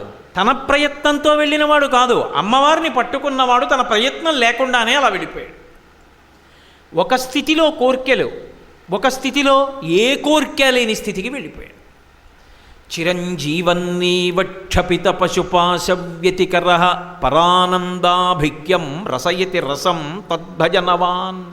ఇక్కడే శరీరంతో ఉండగానే మోక్షాన్ని పొందాడు. మోక్షం అంటే కురుడి కొబ్బరికాయ ఎలా అయితే కొబ్బరికాయలోంచి లోపల ఉన్న కురుడి విడిపోయి గుడుగుడులాడుతుందో, అలా నేను శరీరము కాదు ఆత్మ అన్న అనుభూతిని పొంది శరీరము కన్నా వేరుగా తాను సాక్షిగా ఉండగలిగిన స్థితిని పొందాడు. జీవన్ముక్తుడు అంటారు అటువంటి వారిని. శరీరం పడిపోతే విదేహ మోక్షం పొందారు అంటారు. ఇప్పుడు ఈ స్థితిని ఎలా పొందాడు అంటే, భగవంతుడి పాదములు పట్టుకోవడం అనేటటువంటిది ఒకసారి ప్రారంభమైతే మెల్లమెల్లగా ఆయనే ఏం చేస్తాడు? ఏ కోరికలు లేని స్థితికి ఆయనే తీసుకెళ్తాడు. కాబట్టి కోరికలతో ప్రారంభమైన కోరికలు లేని స్థితికి ఈశ్వరుడే ఎదిగేటట్టు చేస్తాడు.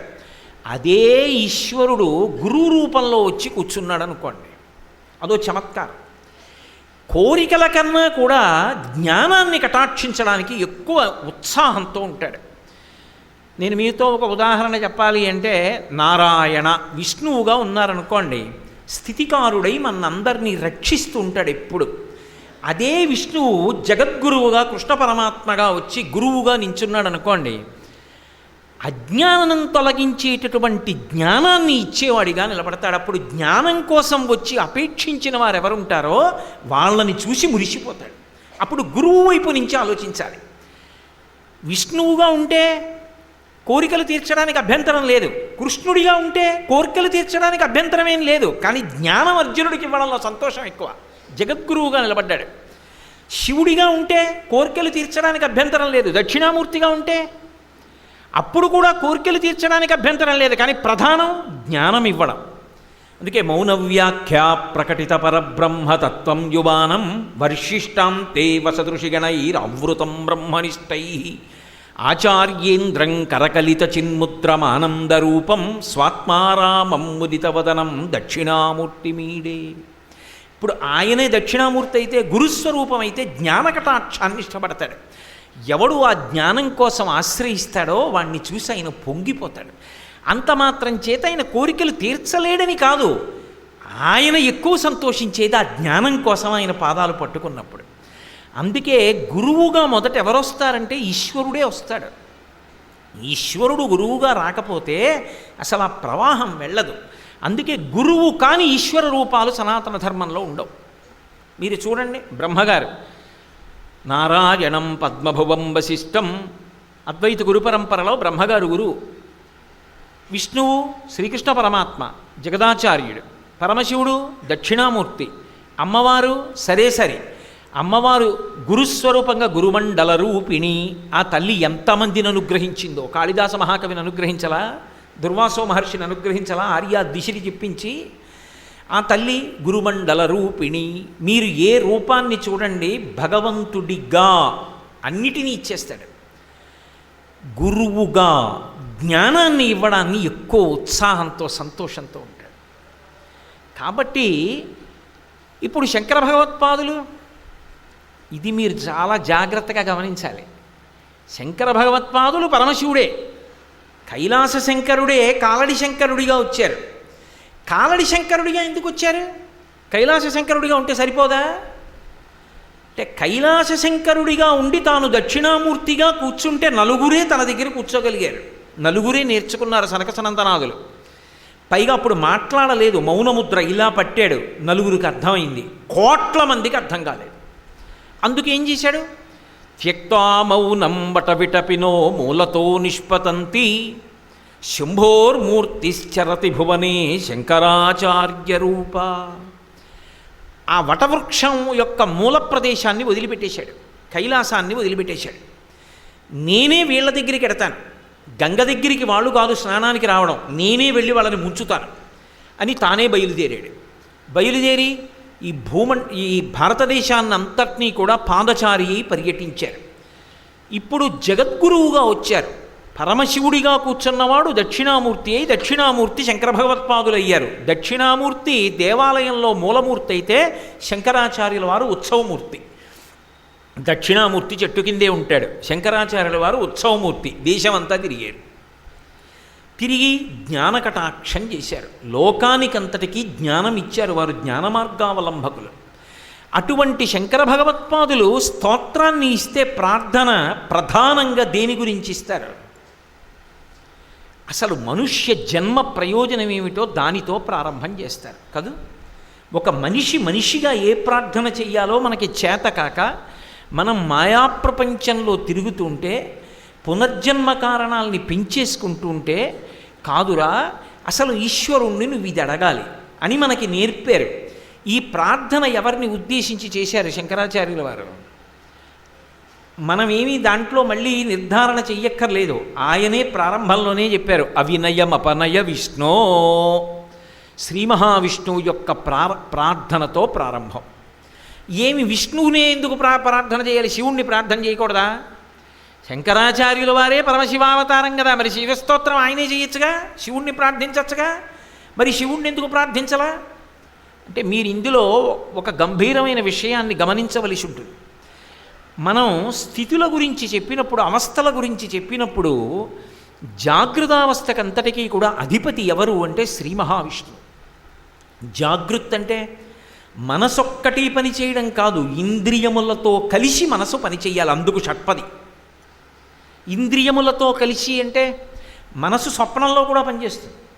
శంకరాచార్యులు వారు దక్షిణామూర్తి స్తోత్రంలో అంటారు, విశ్వందర్పణ దృశ్యమాన నగరీ తుల్యం నిజాంతర్గతం పశ్యన్నాత్మని మాయయా బహిరివోద్భూతం యథా నిద్రయా యస్సాక్షాత్కురుతే ప్రబోధ సమయే స్వాత్మానమేవాద్వయం తస్మై శ్రీ గురుమూర్తయే నవగిదం శ్రీ దక్షిణామూర్తయే అంటారు.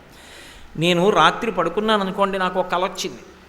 ఆ కలలో నేను కాశీపట్టణానికి వెళ్ళాను. కాశీపట్టణంలో గంగలో స్నానం చేస్తున్నాను.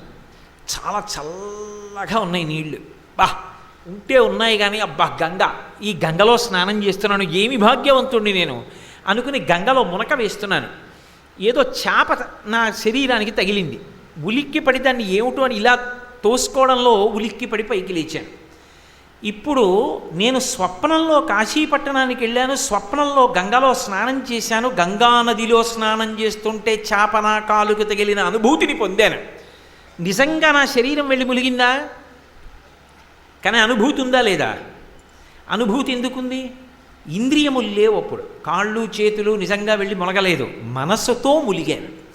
అంటే మనసు స్వప్నంలో పనిచేస్తుంటుంది, ఇంకా ఎప్పుడు పనిచేయదు, సుషుప్తిలో పనిచేయదు. సుషుప్తిలో మనసు బడలిపోయి ఆత్మలోకి వెళ్ళిపోతుంది. గాఢ నిద్ర అంటే ఏమీ తెలియని స్థితి.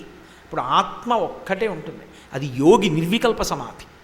ప్రయత్నపూర్వకంగా అనుభవిస్తాడు. అలా మనం అజ్ఞానం చేత అనుభవిస్తాం. ఇప్పుడు అటువంటి గాఢ నిద్రాస్థితి ఏది ఉన్నదో దానికి అధిపతి శివుడు. అది స్వల్పకాలిక లయం అంటారు. ఆ నిద్రాకాలానికి అంతటికీ కూడా అధిపతి ఎవరు అంటే పరమశివుడు. అందుకే పడుకునే ముందు 11 మాటలు శివనామం చెప్తే సమాధి. వాడు అంతకాలం సమాధిలో ఉన్నాడు అని వాడి ఖాతాలో వేసేస్తారు. సమాధి అంటే ఏదో అనుకోకండి. సమాధి అంటే ఒక్కడుగా ధ్యానమునందు ఒక్కడిగా నిలబడిపోయిన స్థితిని పొందాడు, అది లౌకిక నిద్ర కాదు అని వాడి ఖాతాలో వేస్తారు. 11 మాటలు శివనామం చెప్పి నిద్రపోతే. నేను నిద్ర లేచాను అన్నాను అనుకోండి, ముందు నా శరీరం లేస్తుందా? లేవదు, మనసు లేస్తుంది. లేచి ఓ ఇవాళ భద్రాచల రామచంద్రమూర్తి కళ్యాణం 7:30కి ఊరిరిగింపు ప్రారంభం అవుతుంది. అబ్బో తొందరగా బయలుదేరాలి, లేవాలి, స్నానం చేయాలి, సంధ్యావందనం చేసుకోవాలి, అనుష్ఠానం పూర్తి చేసుకోవాలి, అయ్యప్ప స్వామి దేవాలయానికి వెళ్ళాలి, అక్కడి నుంచి ఊరిరిగింపులో రావాలి. అబ్బో ఇవాళ హైదరాబాద్ నుంచి ఎవరో కళాకారులు వస్తున్నారట, పాటలు పాడతారట. అబ్బా రామచంద్రమూర్తి కీర్తన జరుగుతుంటే, భజన జరుగుతుంటే, భజన జరుగుతున్న బృందానికి దగ్గరగా ఉండి చక్కగా నామం చెప్పుకుంటూ ఇవాళ పురవీధులలో కళ్యాణానికి వెళ్ళొచ్చు. ఏమి భాగ్యం! లేవాలి గబగబా అని ఉసే లే లే ఇవాళ భద్రాచల కళ్యాణం ఉంది, తొందరగా లే, కాస్త తొందరగా పూజామందిరం సిద్ధం చేయి. భార్యను లేపాడు అంటే ఏమైంది? ముందు మనసు లేచింది. మనసు లేచితే మిగిలిన ఇంద్రియములు కూడా లేస్తాయి. కాళ్ళు, చేతులు, పంచేంద్రియములు, ముందు జ్ఞానేంద్రియములు, కన్ను పనిచేయడం మొదలెట్టింది, ముక్కు పనిచేయడం మొదలెట్టింది, నాలుక పనిచేయడం మొదలెట్టింది, చెవి పనిచేయడం మొదలెట్టింది, చర్మం పనిచేయడం మొదలెట్టింది. ఇంద్రియములు మనసు కలిసి నిద్ర లేచిపోతే జాగృత్ అంటారు. ఆ జాగృతికి అధిపతి ఎవరు అంటే స్థితికారుడైన శ్రీ మహావిష్ణువు. ప్రార్థన మీరు ఎప్పుడు చేస్తారు? గాఢ నిద్రలో చేయరు, లేచి ఉండగా చేస్తారు. జాగృతిలో చెయ్యాలి. కాబట్టి జాగృతిలో ప్రార్థన చేస్తున్నారు కాబట్టి జాగృతికి అధిపతి అయిన శ్రీ మహావిష్ణువుని పిలవాలి. అందుకే నిద్ర లేస్తున్నప్పుడు శ్రీహరి శ్రీహరి శ్రీహరి అని 3 మాటలు వినపడాలి. గురువుగారు పడుకున్నారు, ఎవరు లేపుతారు? ఎవ్వరూ లేపరు, లేపకూడదు. కాబట్టి ఇప్పుడు గురువుగారు లేచారు, ఎలా తెలుస్తుంది? గురువుగారి మాట వినపడుతుంది. శ్రీహరి శ్రీహరి శ్రీహరి అంటారు అంటే గురువుగారు నిద్ర లేచారని గుర్తు. ఏదో భగవత్ సంబంధం చెప్పి లేపచ్చు అనుకోండి, తప్పేం లేదు. కానీ లేచారా లేవలేదా ఇంకాను అంటే ఆయన 3 మాటలు శ్రీహరి అంటారు. ఆయనే కాదు, ఎవరైనా 3 మాటలు శ్రీహరి అని చెప్పి లేవాలి. ప్రకటనంగా నోటితో అనాలి ఆ మాట. ఎందుకంటే జాగృతికి అధిపతి శ్రీ మహావిష్ణువు. కాబట్టి ఇప్పుడు ప్రార్థనలో ఇవాళ నాకు దుఃఖం వద్దు, సుఖం కావాలి, నా మనుష్య జన్మ సార్థక్యం పొందాలి, నాకు ఇదిగో ఇది కావాలి ఈశ్వర అని అడుగుతున్నావు అంటే కళ్ళు, ముక్కు, చెవులు, నాలుక, చర్మము, మనస్సు 6 పనిచేయడం మొదలుపెట్టాయి. 6 పనిచేస్తున్నాయంటే షట్పది 9 ఎగరడం మొదలుపెట్టింది. ఈ 9 ఎగురుతూ ప్రార్థన మొదలుపెట్టాలి. చూశారు, ఝంకారం చేస్తోందంటారా? ఝంకారమే షట్పది స్తోత్రం. ఈ ఝంకారం ఎప్పుడు ఆగిపోతుంది? ధ్యానమునందు ఈశ్వరుడు యొక్క అంగముల మీద వాలి పరమ సంతోషంతో ధ్యానములో మునకలు వేస్తూ ఆ సారగ్రాహి అయి ఈశ్వరుని యొక్క అనుగ్రహాన్ని గ్రోలుతూ ఆయనలో తాదాత్మ్యతతో నిలబడిపోయినటువంటి ధ్యానము పరిపక్వమైన స్థితి యందు ఇక మాట లేదు. మళ్ళీ బహిర్ముఖుడైతే మళ్ళీ ఝంకారం మొదలు, అది షట్పది. కాబట్టి శంకర భగవత్పాదులు విష్ణు స్తోత్రంగా ఎందుకు ఇచ్చారు అంటే ఇది కారణం. 2, శంకర భగవత్పాదుల యొక్క కులదైవం శ్రీ మహావిష్ణువు. శ్రీకృష్ణ పరమాత్మ ఆయన కులదైవం. ఒకప్పుడు శంకరాచార్యుల వారు వాళ్ళ అమ్మగారి కోసమని పూర్ణానదిని రమ్మని దగ్గరికి పిలిచారు. అమ్మగారికి ఒంట్లో బావులేదు, దూరంగా వెళ్ళి పూర్ణానదిలో స్నానం చేసేవారు ఆవిడ. దూరంగా వెళ్ళి స్నానం చేస్తుంటే అమ్మ బాధపడింది, అబ్బా వెళ్ళలేకపోతున్నాను రా అని. అమ్మా ఎందుకమ్మా అంత కష్టపడతావు, నేనే పిలుస్తాను పూర్ణానదిని అని రమ్మన్నారు. రమ్మంటే పూర్ణానది వాళ్ళున్న ఇంటి దగ్గరికి వచ్చింది. ఇప్పటికీ మీరు కాలడీ వెడితే చూడొచ్చు. వచ్చేయడంలో శంకరాచార్యుల వారి కులదైవం కృష్ణ పరమాత్మ యొక్క దేవాలయం మధ్యలో ఉంది, అది మునిగిపోయి. కృష్ణుడు శంకర భగవత్పాదులను అడిగాడు, నేను నీ కులదైవాన్ని, నువ్వు అమ్మ కోసం కోరిక కోరావు, నది నన్ను ముంచెత్తిందని. వెంటనే శంకరులు ఆ మూర్తిని తెచ్చి ప్రతిష్ఠ చేశారు పక్కన. ఇప్పటికీ ఉంది కాలడీలో. శంకరాచార్యుల వారు నివసించిన ఇల్లు సచ్చిదానంద శివాభినవ నరసింహభారతి మహాస్వామి వారు శృంగగిరి పీఠాధిపతులు కనిపెట్టారు. ఆ ఇంటి పక్కనే ఉంటుంది కృష్ణమూర్తి విగ్రహం. ఎప్పుడు భాగవత పారాయణ జరుగుతూ ఉంటుంది పక్కన ఉన్నటువంటి కుటీరంలో. అందుకే శంకర భగవత్పాదులు అపారమైనటువంటి విష్ణు భక్తులు. చాలామందిలో ఒక అపోహ ఉంటుంది, శంకరాచార్యుల వారు ఇలా విభూతి పెట్టుకుంటారు కాబట్టి శంకరాచార్యుల వారు శివభక్తుడు, శివస్వరూపం అని. కానే కాదు. విభూతి ధారణము వైదికం, అది వేదప్రోక్తము, వేదం చేత చెప్పబడింది, అందుకని విభూతి పెట్టుకున్నారు. అంతేగాని శంకర భగవత్పాదులు యథార్థమునకు పరమ విష్ణు భక్తుడు, మామూలు విష్ణు భక్తుడు కాదైన, అంతటి విష్ణు భక్తుడు. అందుకే అవసరం ఉన్నా లేకపోయినా కూడా ఎక్కడెక్కడ అవకాశం ఉంటే అక్కడెక్కడ విష్ణు స్మరణ తీసుకొస్తారు ఆయన. చేస్తున్నది సౌందర్యలహరి స్తోత్రం అమ్మవారి మీద. ఆయన తీసుకొచ్చింది ఎవరినో తెలుసా? అందులోకి శ్రీ మహావిష్ణువుని తీసుకొచ్చారు ఒక చోట. ఎలా? అవిద్యానామంతస్తిమిరమిహిరో ద్వీపనగరి జడానాం చైతన్యస్తబకమకరంద శృతిఝరి దరిద్రాణం చింతామణిగుణనికా జన్మజలధౌ నిమగ్నానాం దంస్ట్రా మురరిపువరాహస్య భవతి అన్నారు. అమ్మా, నీ పాదం ఎంత గొప్పది అంటే జన్మమరణ చక్రంలో కొట్టుమిట్టాడుతున్నటువంటి జీవుల్ని సంసార సాగరంలోంచి పైకెత్తడంలో ఆదివరాహమూర్తి యొక్క కోర వంటిదమ్మా అన్నారు. దంస్ట్రా మురరిపువరాహస్య భవతి. విష్ణు స్పర్శని సౌందర్యలహరిలోకి తీసుకొచ్చారు. ఎక్కడెక్కడ అవకాశం ఉంటే అక్కడెక్కడ విష్ణు స్తోత్రం చేస్తారు. అసలు శంకర భగవత్పాదుల జీవితంలో మొట్టమొదటి స్తోత్రం ఎవరి మీద? లక్ష్మీదేవి మీద కనకధారాస్తవంతో ప్రారంభం. అంతటి మహావిష్ణు భక్తుడు పరమవైష్ణవుడైనటువంటి శంకర భగవత్పాదులు శ్రీ మహావిష్ణువు మీద స్తోత్రాన్ని ఇచ్చి సమస్త మానవాళి కూడా ఈ శ్లోకాల్ని ప్రార్థనగా విష్ణువును ఉద్దేశించి చెప్పండి అన్నది వారి ఆదేశం. అందుకిచ్చారు షట్పది. ఇటువంటి షట్పది విష్ణుపరంగా ఇవ్వడం ఒకెత్తైతే, ఎప్పుడూ మీరు స్మరించవలసిన నామంగా శంకరాచార్యుల వారు లోకంలో ప్రచారం చేసిన నామం గోవిందనామం. అది విష్ణు స్పర్శే. యథార్థానికి గోవిందనామం ఇంత ప్రఖ్యాతి పొందింది అంటే దానికి కారణం ఎవరు అంటే శంకర భగవత్పాదులు.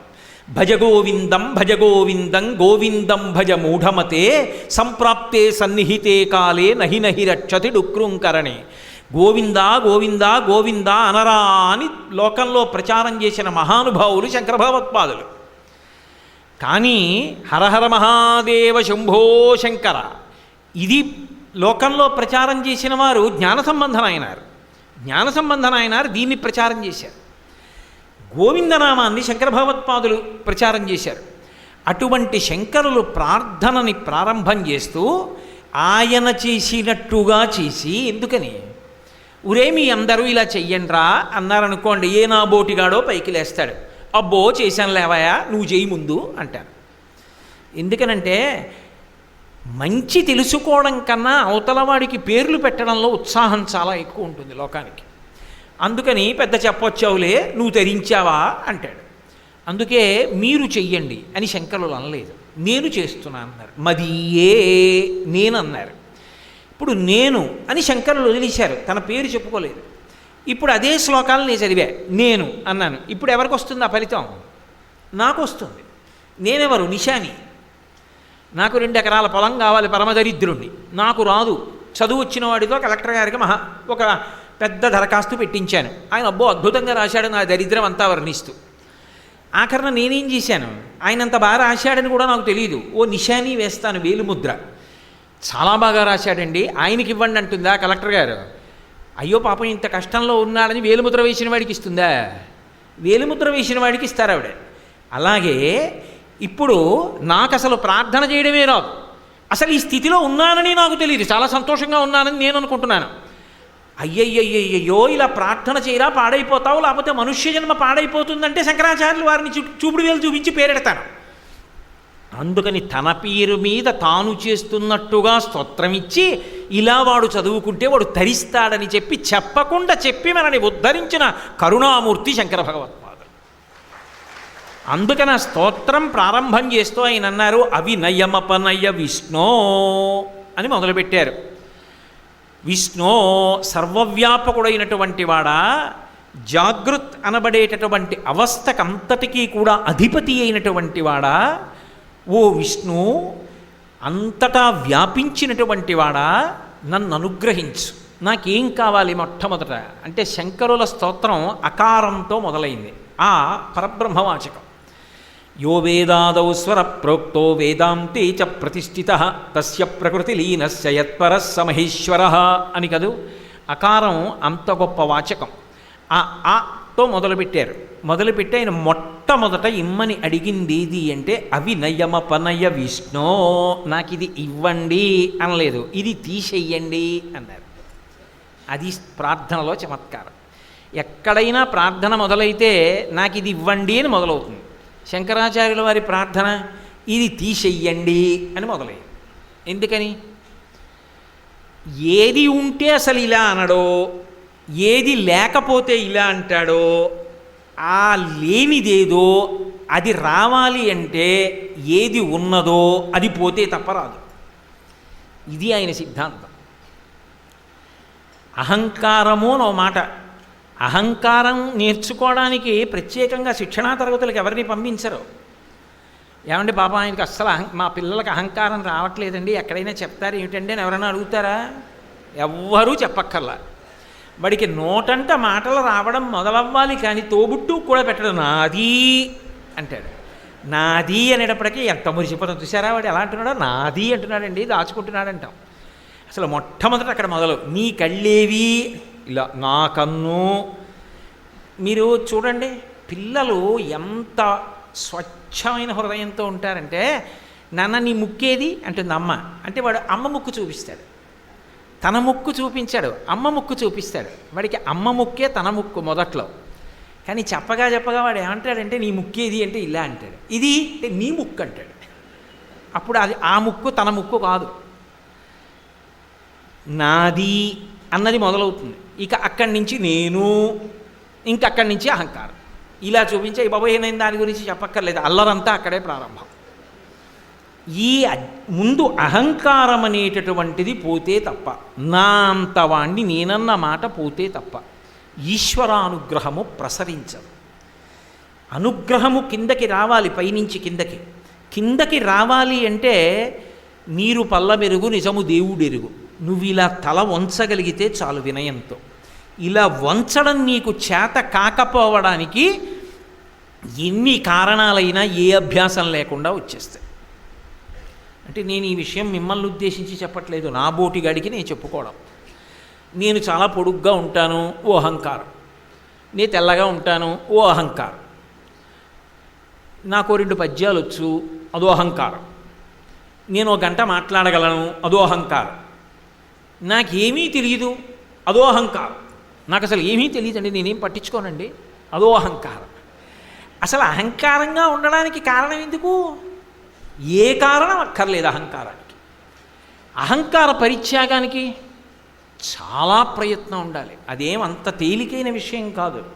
అందున మనిషికి కీర్తి వస్తున్న కొద్దీ, కీర్తి శిఖరాల్ని అధిరోహిస్తున్న కొద్దీ కర్తవ్యత నిష్ఠతో నిలబడి ఎన్నడూ కూడా దాని చేత పొంగిపోకుండా ఇదంతా ఈశ్వర కటాక్షం అనుకుని తల ఉంచుకొని నిలబడగలిగినటువంటి విభూతి ఉండాలి అంటే అది అంత తేలికైన విషయం కాదు.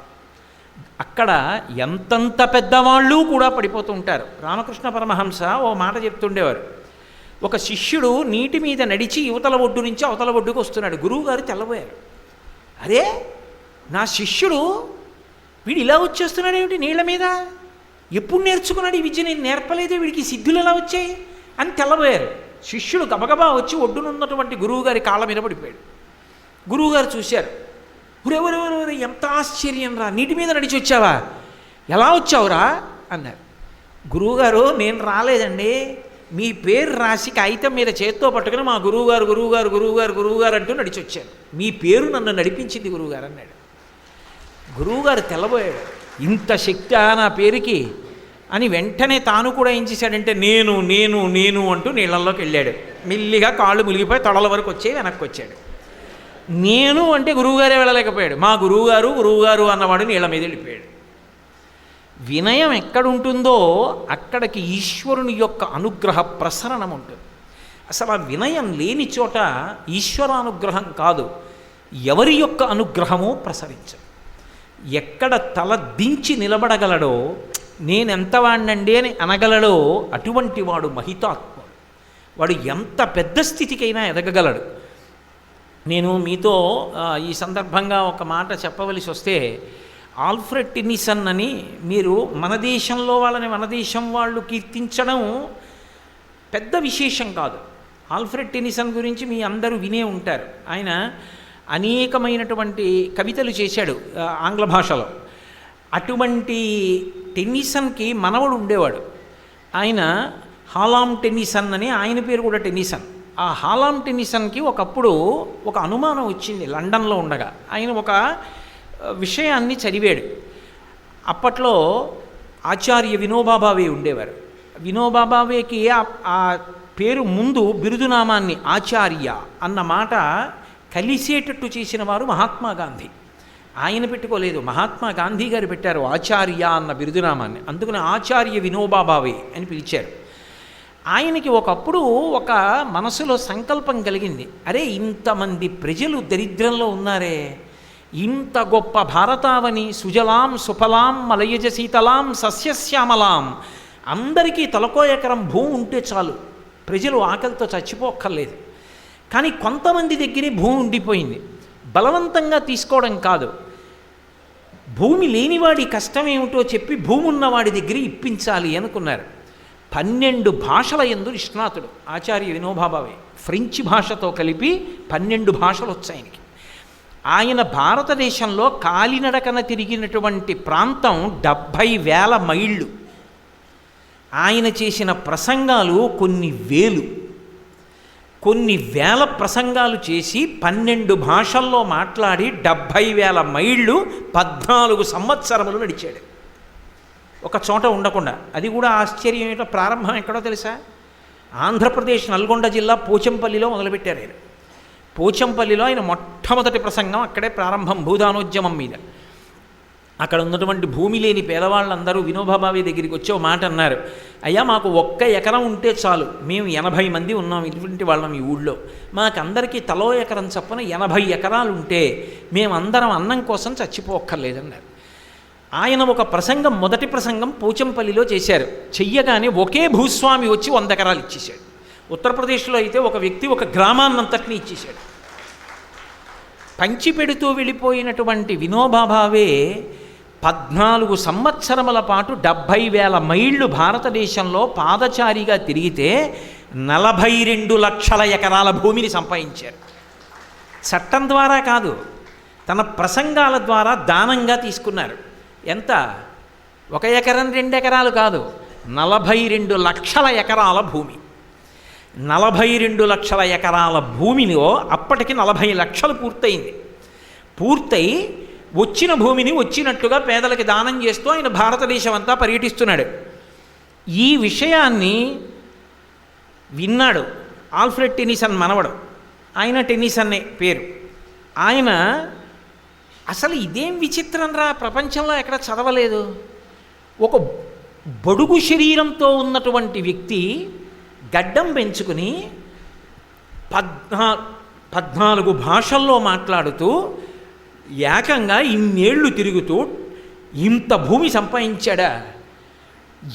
ఎంత అతిశయంతో ఉంటాడు బహుశా ఈయన. అనితర సాధ్యం కదా ఇటువంటి పని చేయడం ఎవరికైనా ప్రపంచంలో. అసలు ఈయనతో కలిసి మాట్లాడాలి, ఓసారి చూడాలి అని భారతదేశం వచ్చారు. ఆచార్య వినోబా భావే ఎక్కడో పర్యటిస్తున్నారు. అప్పుడు ఈయన వెళ్ళాడు. దేనికోసం వెళ్ళానని రాసుకున్నాడంటే, ఎప్పుడైనా ఎక్కడైనా ఒక లేశమంత అహంకారం ఆచార్య వినోబా భావేలో కనపడుతుందేమో అని చెప్పి ఆయన ప్రయత్నం చేశాడు. ఆయనతో పాటు కొన్ని నెలలు తిరిగిన వినోబా భావేలో ఎప్పుడూ ఈషన్ మాత్రం కూడా అసలు అతిశయం కాని అహంకారం కాని కనపడలేదు. కనపడకపోతే ఆయన లండన్ వెళ్ళిపోయి ఓ పుస్తకం రాశాడు, the marching Saint of India అని ఒక పుస్తకం రాశాడు. ఆ పుస్తకంలో ఈ వివరాలన్నీ రాసి, ఇంత అనితర సాధ్యమైనటువంటి పని చేసిన వ్యక్తి నుండి అహంకారంతో ఒక మాట నోటి వెంట దొరలడం నేను కనిపెట్టలేకపోయాను, మహాత్ముడు అని రాశాడు. ఎంత గొప్ప విషయం నిజంగా. అహంకారం లేకుండా ఏమీ సాధించకుండా వాడి పెళ్ళాన్ని వాడు పోషించుకున్నాడు, వాడి పిల్లల్ని వాడు పోషించుకున్నాడు, వాడు ఉద్యోగం వాడు చేసుకున్నాడు, వాడి ఇల్లు వాడు కట్టుకున్నాడు. దానికి ఎంత అతిశయం! ఎన్ని మాటలు ఇలా చూపించి నేను నేను నేను అంటాడో. ఇంత చేసిన వాడిలో వెతుకుదామంటే దొరకలేదు. ఇటువంటి మహాత్ములు పుట్టిన గడ్డ భరత భూమి. కాశ్మీర శైవంలో అభినవగుప్తుడు అని ఒక మహానుభావుడు. ఆయన పుట్టుకతో మహామేధావి, ఇంకా అనితర సాధ్యమైన మీద అభినవగుప్తుడి గురించి చదువుతుంటే కాశ్మీర శైవ సిద్ధాంతం మీద మనకు ఆశ్చర్యం వేస్తుంది. అసలు ఎలా పుట్టాడురా ఇంత తెలివైనవాడని. అంతటి మహావిద్వాంసుడు, అంతటి విద్వాంసుడు పుట్టుకతో అంతటి శక్తివంతుడు 15 మంది గురువుల్ని ఆశ్రయించి 15వ గురువు గారి దగ్గరికి వెళ్ళేటప్పటికీ అభినవగుప్తుడు వస్తున్నాడంటే వణికిపోయేవారు. అంతటి సరస్వతీ కటాక్షం ఉన్నవాడు. 15 మంది గురువుల దగ్గర పాఠం నేర్చుకున్నప్పుడు కానీ, 15 మంది గురువులు ఎప్పుడైనా కనపడ్డప్పుడు కానీ, వాళ్ళ పక్కన ఆయన సమానంగా కానీ కొద్దిగా కిందకి కానీ కూర్చున్న సందర్భం అభినవగుప్తుడి జీవితంలో లేదు. ఎప్పుడూ వాళ్ళ పాదాల దగ్గరే కూర్చున్నాడు జీవిత పర్యంతం. కాశ్మీర శైవంలో అభినవగుప్తుడు అంటే అంత గొప్పగా చెప్తారు. అంతటి మహానుభావుడు. యథార్థంగా చెప్పాలి అంటే కాశ్మీర శైవ సిద్ధాంతానికి అంత ప్రఖ్యాతి రావడానికి అభినవగుప్తుడే కారణం. అంతటి అభినవగుప్తుడు అంతటి మర్యాద కలిగినవాడు. అందుకే రామచంద్రమూర్తికి మర్యాదా పురుషోత్తముడని పేరు.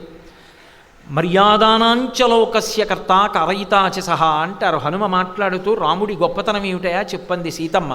యదుర్వేద వినీతశ్చ వేద విద్భిః సుపూజిత ధనుర్వేదేశ వేదేషు వేదాంగేషు చ నిష్ఠిత. అమ్మ రామో భామిని లోకస్య కర్త కారయితాచ సహా మర్యాదానాంచలోకస్య. రాముడు మర్యాదా పురుషోత్తముడమ్మా అన్నాడు. అంత పెద్దల పట్ల అంత వినయంతో ప్రవర్తించేవాడు. అంతటి మహాత్ములు. ఈ స్తోత్రాన్ని మనకు అందిస్తున్న శంకర భగవత్పాదులు ఆ వినయము అన్న మాటకి మారు పేరు శంకరాచార్యుల వారి.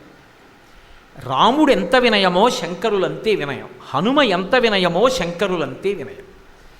శంకరులు ఎప్పుడైనా వాళ్ళ గురువు గారి గురించి మాట్లాడడం చూడాలి. వివేక చూడామణిలో ప్రస్తావన చేస్తారు.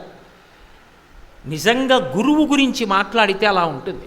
కృష్ణ భగవానుడంతటి వాడు గురువు గురించి మాట్లాడవలసి వస్తే ఎంత వినయంతో మాట్లాడతాడంటే, మన గురువు ఎటువంటి వాడు. సందీపని మహర్షి అన్నది కుచేలుడితో మాట్లాడుతూ ఒక మాట అంటాడు. ఆయన తివిరి అజ్ఞాన తిమిర ప్రదీపమగుచు అవ్యయంబగు బ్రహ్మంబుననుభవించి భరిత సత్వుండు సత్కర్మ నిరతుడతుల భుసురశ్రేష్ఠుడలగొండు బుధనుతుండు అంటాడు. అజ్ఞానమని చీకటికి దీపం లాంటి వాడయా మన గురువు అంటాడు.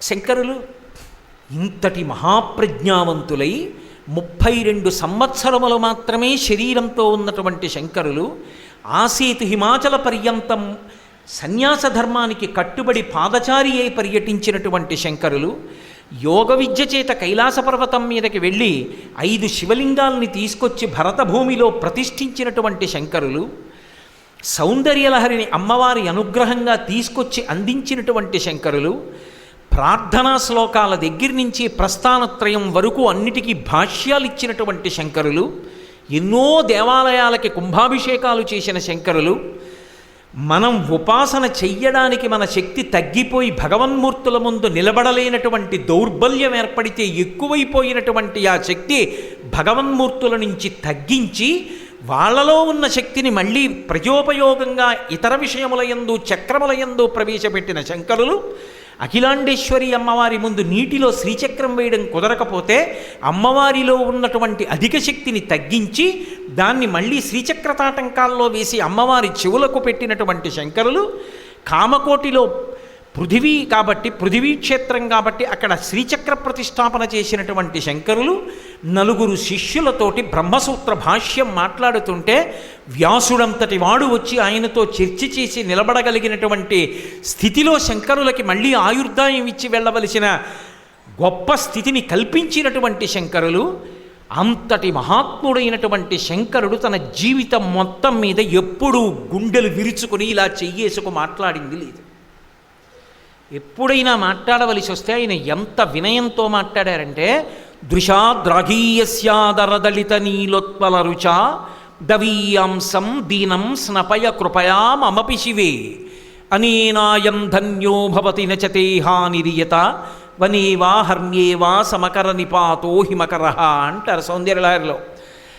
అమ్మా, ఎక్కడో కేరళ రాష్ట్రంలో కాలడిలో ఉన్నాను.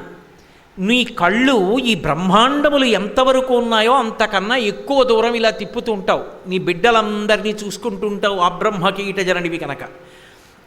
ఇలా చూస్తున్నప్పుడు నీ కన్నుల వెంట అమృతధార పడుతుంటుంది. అమ్మా, అందరి మీద పడ్డట్టు చిన్న పిసరు కరుణాధార పడితే ఉద్ధరింపబడవలసిన వాణ్ణి కానమ్మా, చాలా పాపాలు ఉన్నవాణ్ణి, దీనుణ్ణి, ఎక్కడో ఉన్నానమ్మా. శంకరులు అనవలసిన మాట మన కోసం ఆయన అన్నమాట. దీనం స్నపయ కృపయా మమపి శివే మాం అపి, నన్ను కూడా. బాబ్బా, ఏమి వినయం అండి. అపి అంటారు, నన్ను కూడా. అమ్మా, అందరితో పాటుగా పడడం కాదమ్మా అమృతం, నన్ను ఒక్కసారి ఆగి అయ్యో ఇంత దీనుడోయ్ అని నా మీద కారుణ్యం పొంది తడిపేయమ్మా, అప్పుడు ఉద్ధరింపబడతానమ్మా. ఏమి శంకర భగవత్పాదులు, ఆయన పిలిస్తే అమ్మవారు పలికింది. ఆయన వెంట శారద విడితే శృంగగిరి పీఠంలో ప్రతిష్ఠ చేశారు. అటువంటి శంకర భగవత్పాదులు అంత వినయంగా మాట్లాడతారు. శివానందలహరి చేస్తే స్మృతౌ శాస్త్రే వైద్యే శకున కవిత గానపణితౌ పురాణే మంత్రే వా స్తుతినటన హాస్యేష్వచతుర కమర్థం రాజ్ఞాం ప్రీతిర్భవతి మైకోహం పశుపతే పశుం మాం సర్వజ్ఞ ప్రతిత కృపయా పాలయ విభో అంటారు. పరమశివుణ్ణి ఉద్దేశించి మాట్లాడుతూ శంకర, స్మృతౌ నాకు స్మృతులుచ్చా, శాస్త్రములొచ్చా. స్మృతౌ శాస్త్రౌ పోనీవి వదిలి, శకున శాస్త్రం వచ్చా, కవిత్వం వచ్చా, పాటలు వచ్చా, ఏమొచ్చు శంకర, నాకేం రాదు. ఏమీ రాని వాడిని డబ్బులున్నవాళ్ళు రాజులు ఎందుకు దగ్గరికి పిలుస్తారయ్యా? పిలవరు. అందుకని అందరి చేత విడిచివేయబడ్డాను. ఏమీ రాని వాడిని కాబట్టి నేనెవరు? పశువుని. పశుం మాం సర్వజ్ఞ, ఓ సర్వజ్ఞుడా శంకరుడా, నేను పశువునయ్యా, నువ్వు పశుపతివి. కాబట్టి నాకు పతివి నువ్వు, చాలదాయి అనుబంధం, నన్ను ఏలుకో శంకర. ఏమి వినయం మహానుభావుడిది. అసలు వ్యాసుల వారు శంకరాచార్యుల వారిని పరీక్ష పెట్టారంటారు. శంకరాచార్యుల వారి వినయంతో వ్యాసుల వారికి పరీక్ష పెట్టారు. లోకంలో గురువుల యొక్క స్థానాలు చెప్పేటప్పుడు చాలా అద్భుతమైన స్థాయి అని ఎప్పుడంటారంటే, వ్యాసదర్శనం అయితే అదొక ప్రత్యేక స్థాయి. వ్యాసదర్శనమైన మహానుభావుడండి అంటారు. మధ్వాచార్యుల వారు, భగవత్ రామానుజులు, శంకర భగవత్పాదులు వీళ్ళందరూ వ్యాసదర్శనం పొందారు. అందులో శంకరాచార్యుల వారి విషయంలో పూర్తిగా మళ్ళీ విచిత్రం. ఎందుచేత అంటే వ్యాసుల వారు శంకరాచార్యుల వారిని చూడడానికి వచ్చారు. వ్యాసుల వారిగా వచ్చారనుకోండి, శంకరాచార్యుల వారు మాట్లాడరు. ఎక్కడి వ్యాసుడు? మహానుభావుడు వ్యాసో నారాయణ స్వయం. అటువంటి వ్యాసుల వారు వస్తే శంకరాచార్యుల వారు మాట్లాడతారా? ఇలా చేయిపెట్టు కూర్చుంటారంతే. ఆయన చెప్పాలి, నేను వినాలి. అప్పుడు శంకరాచార్యుల వారు చేసిన బ్రహ్మసూత్ర భాష్యం యొక్క గొప్పతనం ఎలా తెలుస్తుంది లోకానికి? తెలిసే అవకాశం ఉండదు. అందుకే వృద్ధ బ్రాహ్మణుడి రూపంలో వ్యాసుల వారు వచ్చారు. ఇప్పుడు మాట్లాడతారు శంకరాచార్యుల వారు. ఇప్పుడు ఇద్దరు కూర్చుని మాట్లాడుకుంటున్నారు. రోజులు గడిచిపోతున్నాయి, అవదు చర్చ. ఒకళ్ళని మించి ఒకళ్ళు మాట్లాడుతున్నారు. పద్మపాదాచార్యుల వారికి అనుమానం వచ్చింది, మా గురువుగారితో ఇంత ప్రజ్ఞతో మాట్లాడగలిగిన వాళ్ళు ఎవరని. పరీక్షగా చూస్తే అర్థమైంది, ఓ వచ్చినవాడు బ్రాహ్మణుడు కాదు, వ్యాసుడు. అప్పుడు ఆయన అన్నారు, అటు వాదిస్తున్నవాడు వ్యాసుడు, ఇటు వాదిస్తున్నవాడు శంకరుడు, మీరిద్దరు ఇలా మాట్లాడుకుంటుంటే కింకరులం మేమేం చేయగలమన్నారు. అప్పుడు వ్యాసుడు యథారూపంగా దర్శనమిచ్చి, శంకర ఏమి భాష్యం ఇచ్చావయ్యా, ఇది ప్రచారం చేయడానికి ఇంకొక 16 సంవత్సరములు శరీరంలో ఉండన్నారు. అందుకు 32 ఏళ్ళు ఉన్నారు శంకరాచార్యులు. కాబట్టి అంతటి వినయశీలి. అందుకే మనకి శాస్త్రంలో గురువు శిష్యుడు అన్న మాటల కన్నా కూడా ముందు 2 మాటలు ఉంటాయి. ఏమిటా మాటలు అంటే, శిష్యునకు వినీతుడు, వినేయుడు అని పేరు. గురువుగారికి వినీతుడు అని పేరు. గురువుగారు వినయంగా ఉండడం నేర్చుకున్నాడు. ఎక్కడ నేర్చుకున్నాడు? తన గురువుగారి దగ్గర నేర్చుకున్నాడు. మా గురువుగారు వినయానికి మారు పేరు. అలా ఉంటారు. నేను మా గురువుగారి పేరు చెప్తే కళ్ళమ్మటి నీళ్ళు రావు నాకు. నేను మరబొమ్మ మాట్లాడినట్టు మా గురువుగారి గురించి మాట్లాడతాను. అదే మా గురువుగారు వాళ్ళ గురువుగారి గురించి మాట్లాడితే కంఠం గాద్గదికమైపోయి కన్నుల వెంట ఆనంద భాష్పాలు పడతాయి. అంత సంతోషపడిపోతారు. అబ్బా మా గురువుగారు రా అని ఏమి పొంగిపోతారో. ఏది మా గురువుగారికి ఉన్న వినయం నాకెక్కడుంది? యథార్థానికి నాకు లేదంత వినయం. మరి మా గురువుగారి వినయం అపారం, అసలు దానికి లెక్కలేదు, సముద్రం అంత వినయం అయింది. అలా అసలు వినయమన్న దాన్ని ముందు తన గురువుల దగ్గర నేర్చుకున్నవాడెవరో వాడు వినీతుడు, వాడు గురువుగా ఉండడానికి అర్హుడు. ఆ వినయం లేనివాడు, తనకే వినయం లేనివాడు ఎవరికి వినయం నేర్పుతాడు? వినయం లేకుండా విద్య ఎలా ప్రకాశిస్తుంది అసలు? వినయము లేని విద్య పనికిరాదు. అందుకే ముందు తన శిష్యుడికి నేర్పవలసినది ఏది అంటే వినయం. శిష్యుడు నేర్చుకోవలసింది ఏది అంటే గురువుగారి దగ్గర వినయం. గురువుగారు ఎంత మర్యాదగా ప్రవర్తిస్తారు, మాట ఎలా ఉంటుంది, ఆ మాటలో పారుష్యం కానీ వ్యగ్రత కానీ ఉండవు. ఎంత అందంగా మాట్లాడతారు, పడికట్టు పదాలు తక్కెట్లో పెట్టచ్చు, అంత అందంగా మాట్లాడతారు. నేను ఎప్పుడు నేర్చుకుంటాను, నేను ఎప్పుడు అలా ఉండడం నేర్చుకుంటాను. ఇది ముందు గురువుగారి దగ్గర నేర్చుకోవాలి. అందుకే గురువు వినీతుడు, శిష్యుడు వినేయుడు. ఈ వినయం లేకపోతే విద్య రాదు, విద్యకి సంస్కారం అబ్బదు. సంస్కారము లేని విద్య అర్ధరహితం, దాని వలన ఉపయోగం ఉండదు, లోకమునకు ప్రమాదం ఉంటుంది. అందుకే ఆ వినయం ముందు శిష్యుడు నేర్చుకుంటాడు గురువుగారి దగ్గర. అందుకే గురు శిష్యులు అనరు, వినేయుడు వినీతుడు అని పిలుస్తారు. శిష్యుడు వినేయుడు, గురువు వినీతుడు, అది వాళ్ళిద్దరికీ ఉండే పేర్లు. ఇలా లేరనుకోండి గురు శిష్య సంబంధం, అది ఎలా ఉంటుంది అంటే ఎప్పుడైనా తెగిపోవడానికి సిద్ధంగా ఉండి, ఇక పొరలు ఊడిపోయినటువంటి తాటికి కన్నాలు కలిగినటువంటి కుండ కట్టి నూతిలో వేసి నీళ్లు తోడడం ఎలా ఉంటుందో, గురువుగారు శిష్యులు కలిసి పాఠం చెప్పడం నేర్చుకోవడం అలా ఉంటుంది. గురువుగారు ఎప్పుడైనా తెగిపోయే తాడు, శిష్యుడు కన్నాలున్న కుండ, అందులో నీళ్లుండవు. ఎందుకంటే అసలు ఏది తెలుసుకోవాలో అది తెలుసుకుందామని శిష్యుడికి లేదు. అసలు ఆ వినయం నేర్చుకుందామన్నమాట శిష్యుడి దగ్గర లేదు. అసలు ఆ వినయం నేర్పుదామని తాను వినయంగా ఉండడం గురువుకి లేదు. ఇప్పుడు అదో పుటుక్కుమనే తాడు, ఇది కన్నాలున్న కుండ, నూతిలో వేసి ఎప్పటికి తోడుతావు నీళ్లు నువ్వు, అందులో నీళ్లు రావు, పరిశ్రమ ఒక్కటే మిగులుతుందంతే. రామకృష్ణ పరమహంస ఒక మాట చెప్తారు. రామకృష్ణ పరమహంస దక్షిణేశ్వరంలో కాళికామాత గుళ్ళోకి ఎడుతున్నారు. ఒక కప్ప ఒకటి అరుస్తోంది చాలా బాధగా. ఆయన వెళ్ళిపోయి మళ్ళీ తిరిగి వచ్చేసారు, పూజ పూర్తి చేసేసి 2 గంటలో 3 గంటలో అయిపోయింది. వచ్చేస్తూ వెళ్ళిపోతున్నారు, కప్ప ఇంకా బాధగా అరుస్తోంది. వెనక ఉన్న అంతేవాసి అన్నాడు, ఎందుకు కప్ప అలా అరుస్తోంది? మనం వెడుతున్నప్పుడు అరిచింది బాధగా, ఇప్పుడు అరుస్తోంది, ఎందుకు అరుస్తోంది అని అడిగాడు. అడిగితే ఠక్కున ఆగి రామకృష్ణ పరమహంస అన్నారు, సమర్థుడైన గురువు చేతిలో పడని శిష్యుడు లాంటి ఆ కప్ప అన్నారు. నాకు అర్థం కాలేదు అన్నారు. అంటే ఆయన అన్నారు, ఆ పాము త్రాచుపాము అయ్యి ఉంటే ఈ కప్ప చచ్చిపోయి ఉండేది, అది బురదపాము. ఈ కప్పని చంపడానికి కావలసినంత విషమూ లేదు, మింగడానికి కావలసినంత నోరు లేదు, వదలడానికి కావలసినంత ఔదార్యము లేదు. ఈ కప్పకి వదిలించుకోగలిగిన శక్తి లేదు. కాబట్టి కప్ప పాము నోట్లోంచి రాదు, పాము కప్పనొదలదు, అది అలా ఏడుస్తూనే ఉంటుంది. సమర్థుడైన గురువు చేతిలో పడని శిష్యుడి బ్రతుకు అలాగే ఉంటుంది. ఎందుకని? ఒక్క మాట అహంకారగ్రస్తమైనటువంటి జీవితాల్ని మార్చడం గురువు యొక్క ప్రజ్ఞ. అది ఎప్పుడు వస్తుంది? చదువుకుంటే వచ్చేది కాదు, అసలు గురువు ఆయన వినీతుడైనప్పుడు వస్తుంది ఆ ప్రక్రియ. భగవాన్ రమణులకు శిష్యులు అన్న మాట ఏమీ అన్వయం కాలేదు, ఎందుకంటే ఆయన శిష్యులు అని సంప్రదాయపరంగా ఎవరిని చేర్చలా, ఆయనే మహాజ్ఞాని. అటువంటి వ్యక్తి ఆయన ఒక సంప్రదాయానికి కట్టుబడేటటువంటి వ్యక్తి కారు, అదొక అగ్నిహోత్రం అంతే. అటువంటి రమణులు మధ్యాహ్నం భోజనం చేసి కాసేపు కుర్చీలో పడుకొని మళ్ళీ సాయంకాలం 4 గంటలకి ఓ చిన్న పాక ఉండేది, వచ్చిన వాళ్ళు చూడ్డానికి వీలుగా వచ్చే సోఫాలో పడుకునేవారు. ఆయన వస్తుంటే ఆయన చుట్టూ చేరిన వాళ్ళు కొంతమంది 2 వర్గాలుగా విడిపోయారు. మీరు ఎక్కడ చూడండి, గురువుగారి సేవ కోసం, ఈశ్వరుడి సేవ కోసమని బయలుదేరుతారు. తర్వాత ఏమవుతారంటే వర్గాలు అవుతారు. వర్గాలు అయిపోయి వాళ్ళుంటే మేం చేయలేం, మేము ఉంటే వాళ్ళు చెయ్యరు. అసలు ఆ మాట ఎందుకు రావాలి? ఎవరి కోసం నువ్వు చేస్తున్నది?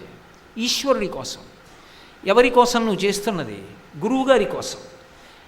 అందుకు బయలుదేరిన వాడివి అది వదిలిపెట్టి వాళ్ళుంటే నే చేయలేను, నేనుంటే వాళ్ళు చేయరు అన్న మాటలు వచ్చాయంటే అమృతంతో బయలుదేరి విషాన్ని నింపుకున్నావు. అహంకారం నీలో ప్రబలిపోయింది. అందుకని ఇప్పుడు ఏం కావాలంటే అక్కడ నా అజమాయిషీ కావాలి, నేనే నిలబడాలి, నేనే సేవ చెయ్యాలి, ఇంకొకరు రాకూడదు. ఎంత అసహ్యకరమైన విషయం! ఎంత బురదగుట్టలో నువ్వు జారిపోయావు, ఊబిలోకి దిగిపోతున్నావు. ఎందుకు అటువంటి నడవడి? 10 మంది కలిసి చెయ్యాలి. భగవాన్ రమణుల దగ్గర ఉన్న అంతేవాసులకు కూడా ఇదే స్థితి. 2 వర్గాలు అయ్యారు, పాతవాళ్ళు కొత్తవాళ్ళు. ఎప్పటి నుంచో ఉన్నవాళ్ళు కొందరు, కొత్తగా వచ్చిన వాళ్ళు కొందరు. పాతవాళ్ళు కొత్త వాళ్ళని రానివ్వరు. కొత్త వాళ్ళకి పాత వాళ్ళతో కలవాలనో లేకపోతే సేవ చేయాలనో లేకపోతే మేమే ఉండాలి వీళ్ళు వెళ్ళిపోవాలనో ఏమో పిచ్చి కోరికలు. రమణులకు తెలియదా? సర్వజ్ఞులు. ఇవాళ ఎట్టి పరిస్థితుల్లో గురువుగారికి చెప్పాలి ఈ విషయాలు. గురువుగారు ఏం చెప్తారో చూద్దాం. పాత వాళ్ళని ఉండమంటారా, కొత్త వాళ్ళని ఉండమంటారా? ఏదో ఒకటి తెలుసుకోవాలి. వాళ్ళు ఉంటే మేము ఉండం, మేము ఉంటే వాళ్ళు ఉండరు. రమణులు చేతిలో కర్ర పట్టుకుని మెల్లిగా బయలుదేరి వచ్చారు. వచ్చి ఇలా నిలబడ్డారు. ఆయన సంకల్పం అటువంటిది. ఆశ్రమంలో ఎప్పటి నుంచో కొన్ని కుక్కలు ఉన్నాయి, బయట కొన్ని కుక్కలు ఉన్నాయి. కొత్త కుక్క ఓ 2 కుక్కలు లోపలికి వచ్చాయి. పాత కుక్కలు భై అని వెళ్ళి కొత్త కుక్కల మీద పడ్డాయి.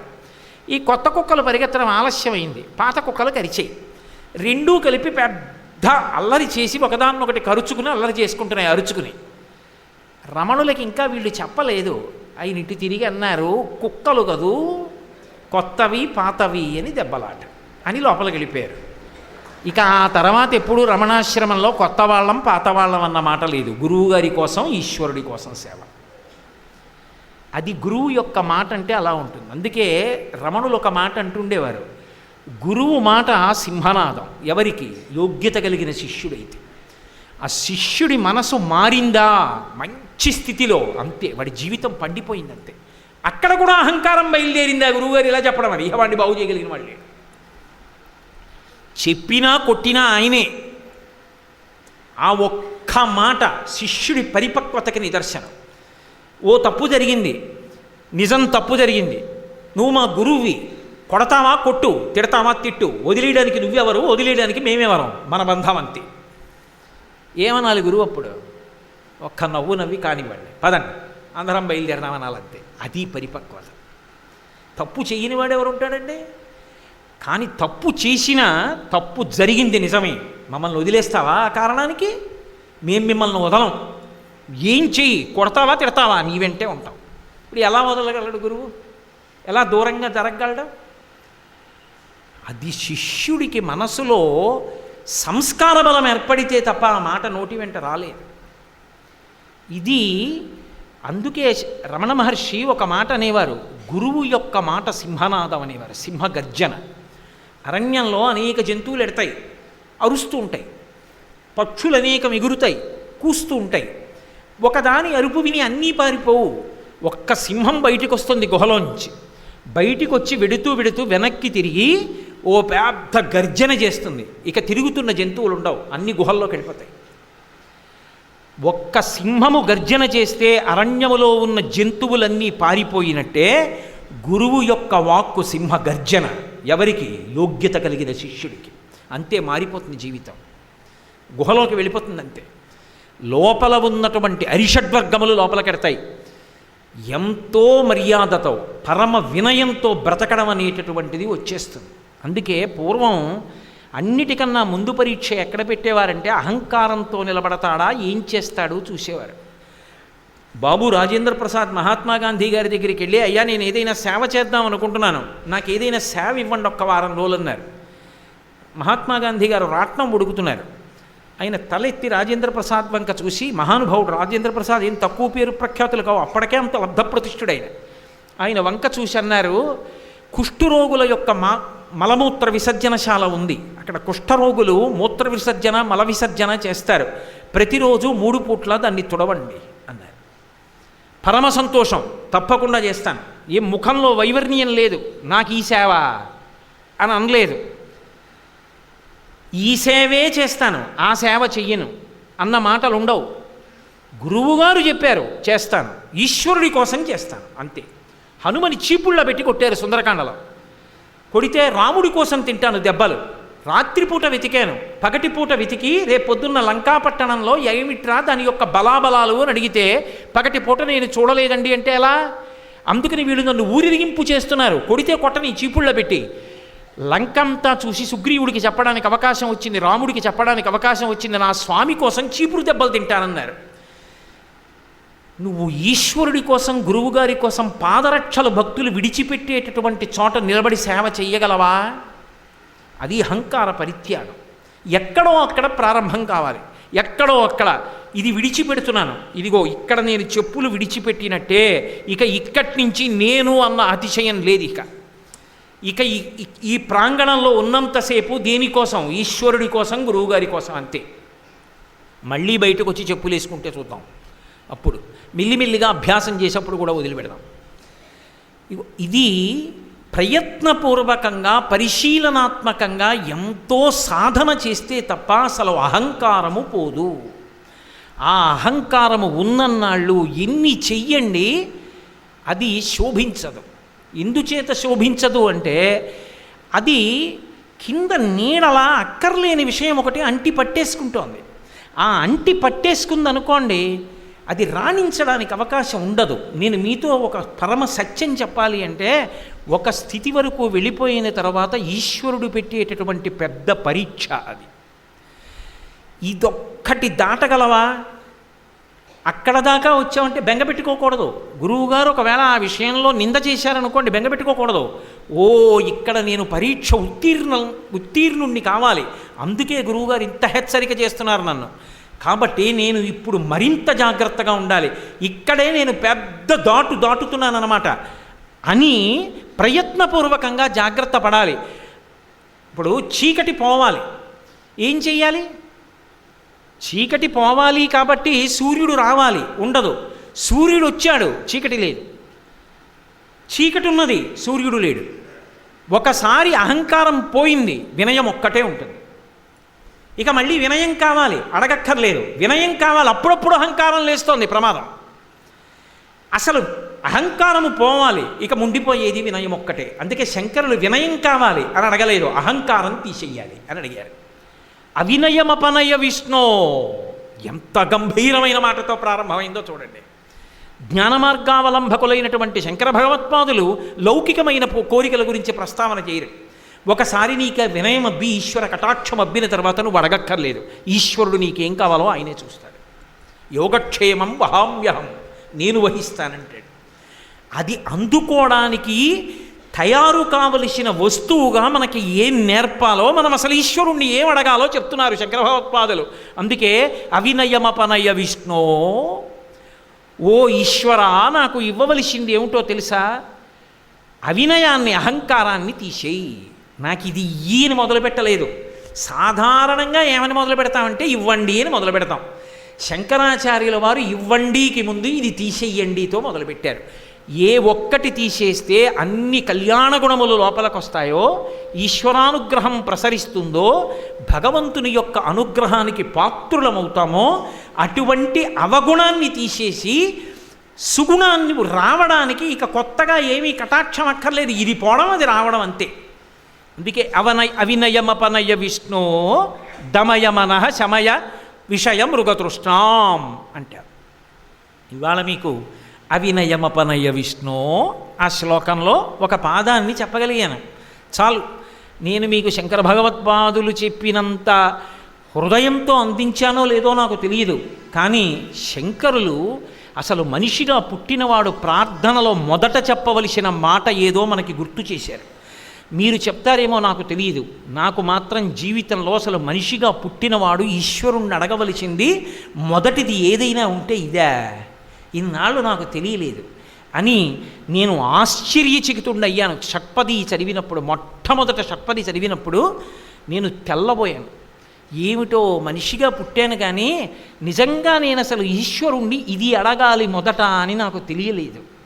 శంకర మీ పాదములకు నమస్కారం, ఎంత గొప్ప మాట చెప్పారు. నా యందు ఏది ఉండకూడదో అది తీసేయమని అడిగారు. ఇక నుంచి నేను షట్పది చదువుకోవాలి అనుకున్నాను. అంత గొప్ప షట్పది. ఒక పాదమే అలా ఉంటే ఇంకా స్తోత్రం ఎలా ఉంటుంది? కాబట్టి రేపటి రోజు మళ్ళీ తిరిగి 6:30 కలుసుకున్నప్పుడు మిగిలిన శ్లోకాలు చెప్తాను. ఇటువంటివి చెప్తున్నప్పుడు ఒక మర్యాద ఉంటుంది సభలో. ఒకసారి ఆ శ్లోకాన్ని మళ్ళీ అని మనం బయలుదేరినాం. రేపు కలుసుకున్నప్పుడు మళ్ళీ స్తోత్రాన్ని చెప్పి మొదటి శ్లోకానికి వ్యాఖ్యానం మొదలు పెడతాను. అవినయమపనయ విష్ణో దమయమనః శమయ విషయ మృగతృష్ణాం భూతదయాం విస్తారయ తారయ సంసారసాగరతః. మంగళాశాసనపరైః మదాచార్య పురోగమైః సర్వైశ్చ పూర్వైరాచార్యైః సత్కృతాయాస్తు మంగళం. మంగళం కోసలేంద్రాయ మహనీయ గుణాత్మనే చక్రవర్తి తనూజాయ సర్వభౌమాయ మంగళం. ఉమాకాంతాయ కాంతాయ కామితార్థప్రదాయినే శ్రీగిరీశాయ దేవాయ బలినాథాయ మంగళం. సర్వం శ్రీ ఉమామహేశ్వర పరబ్రహ్మార్పణమస్తు. స్వస్తి.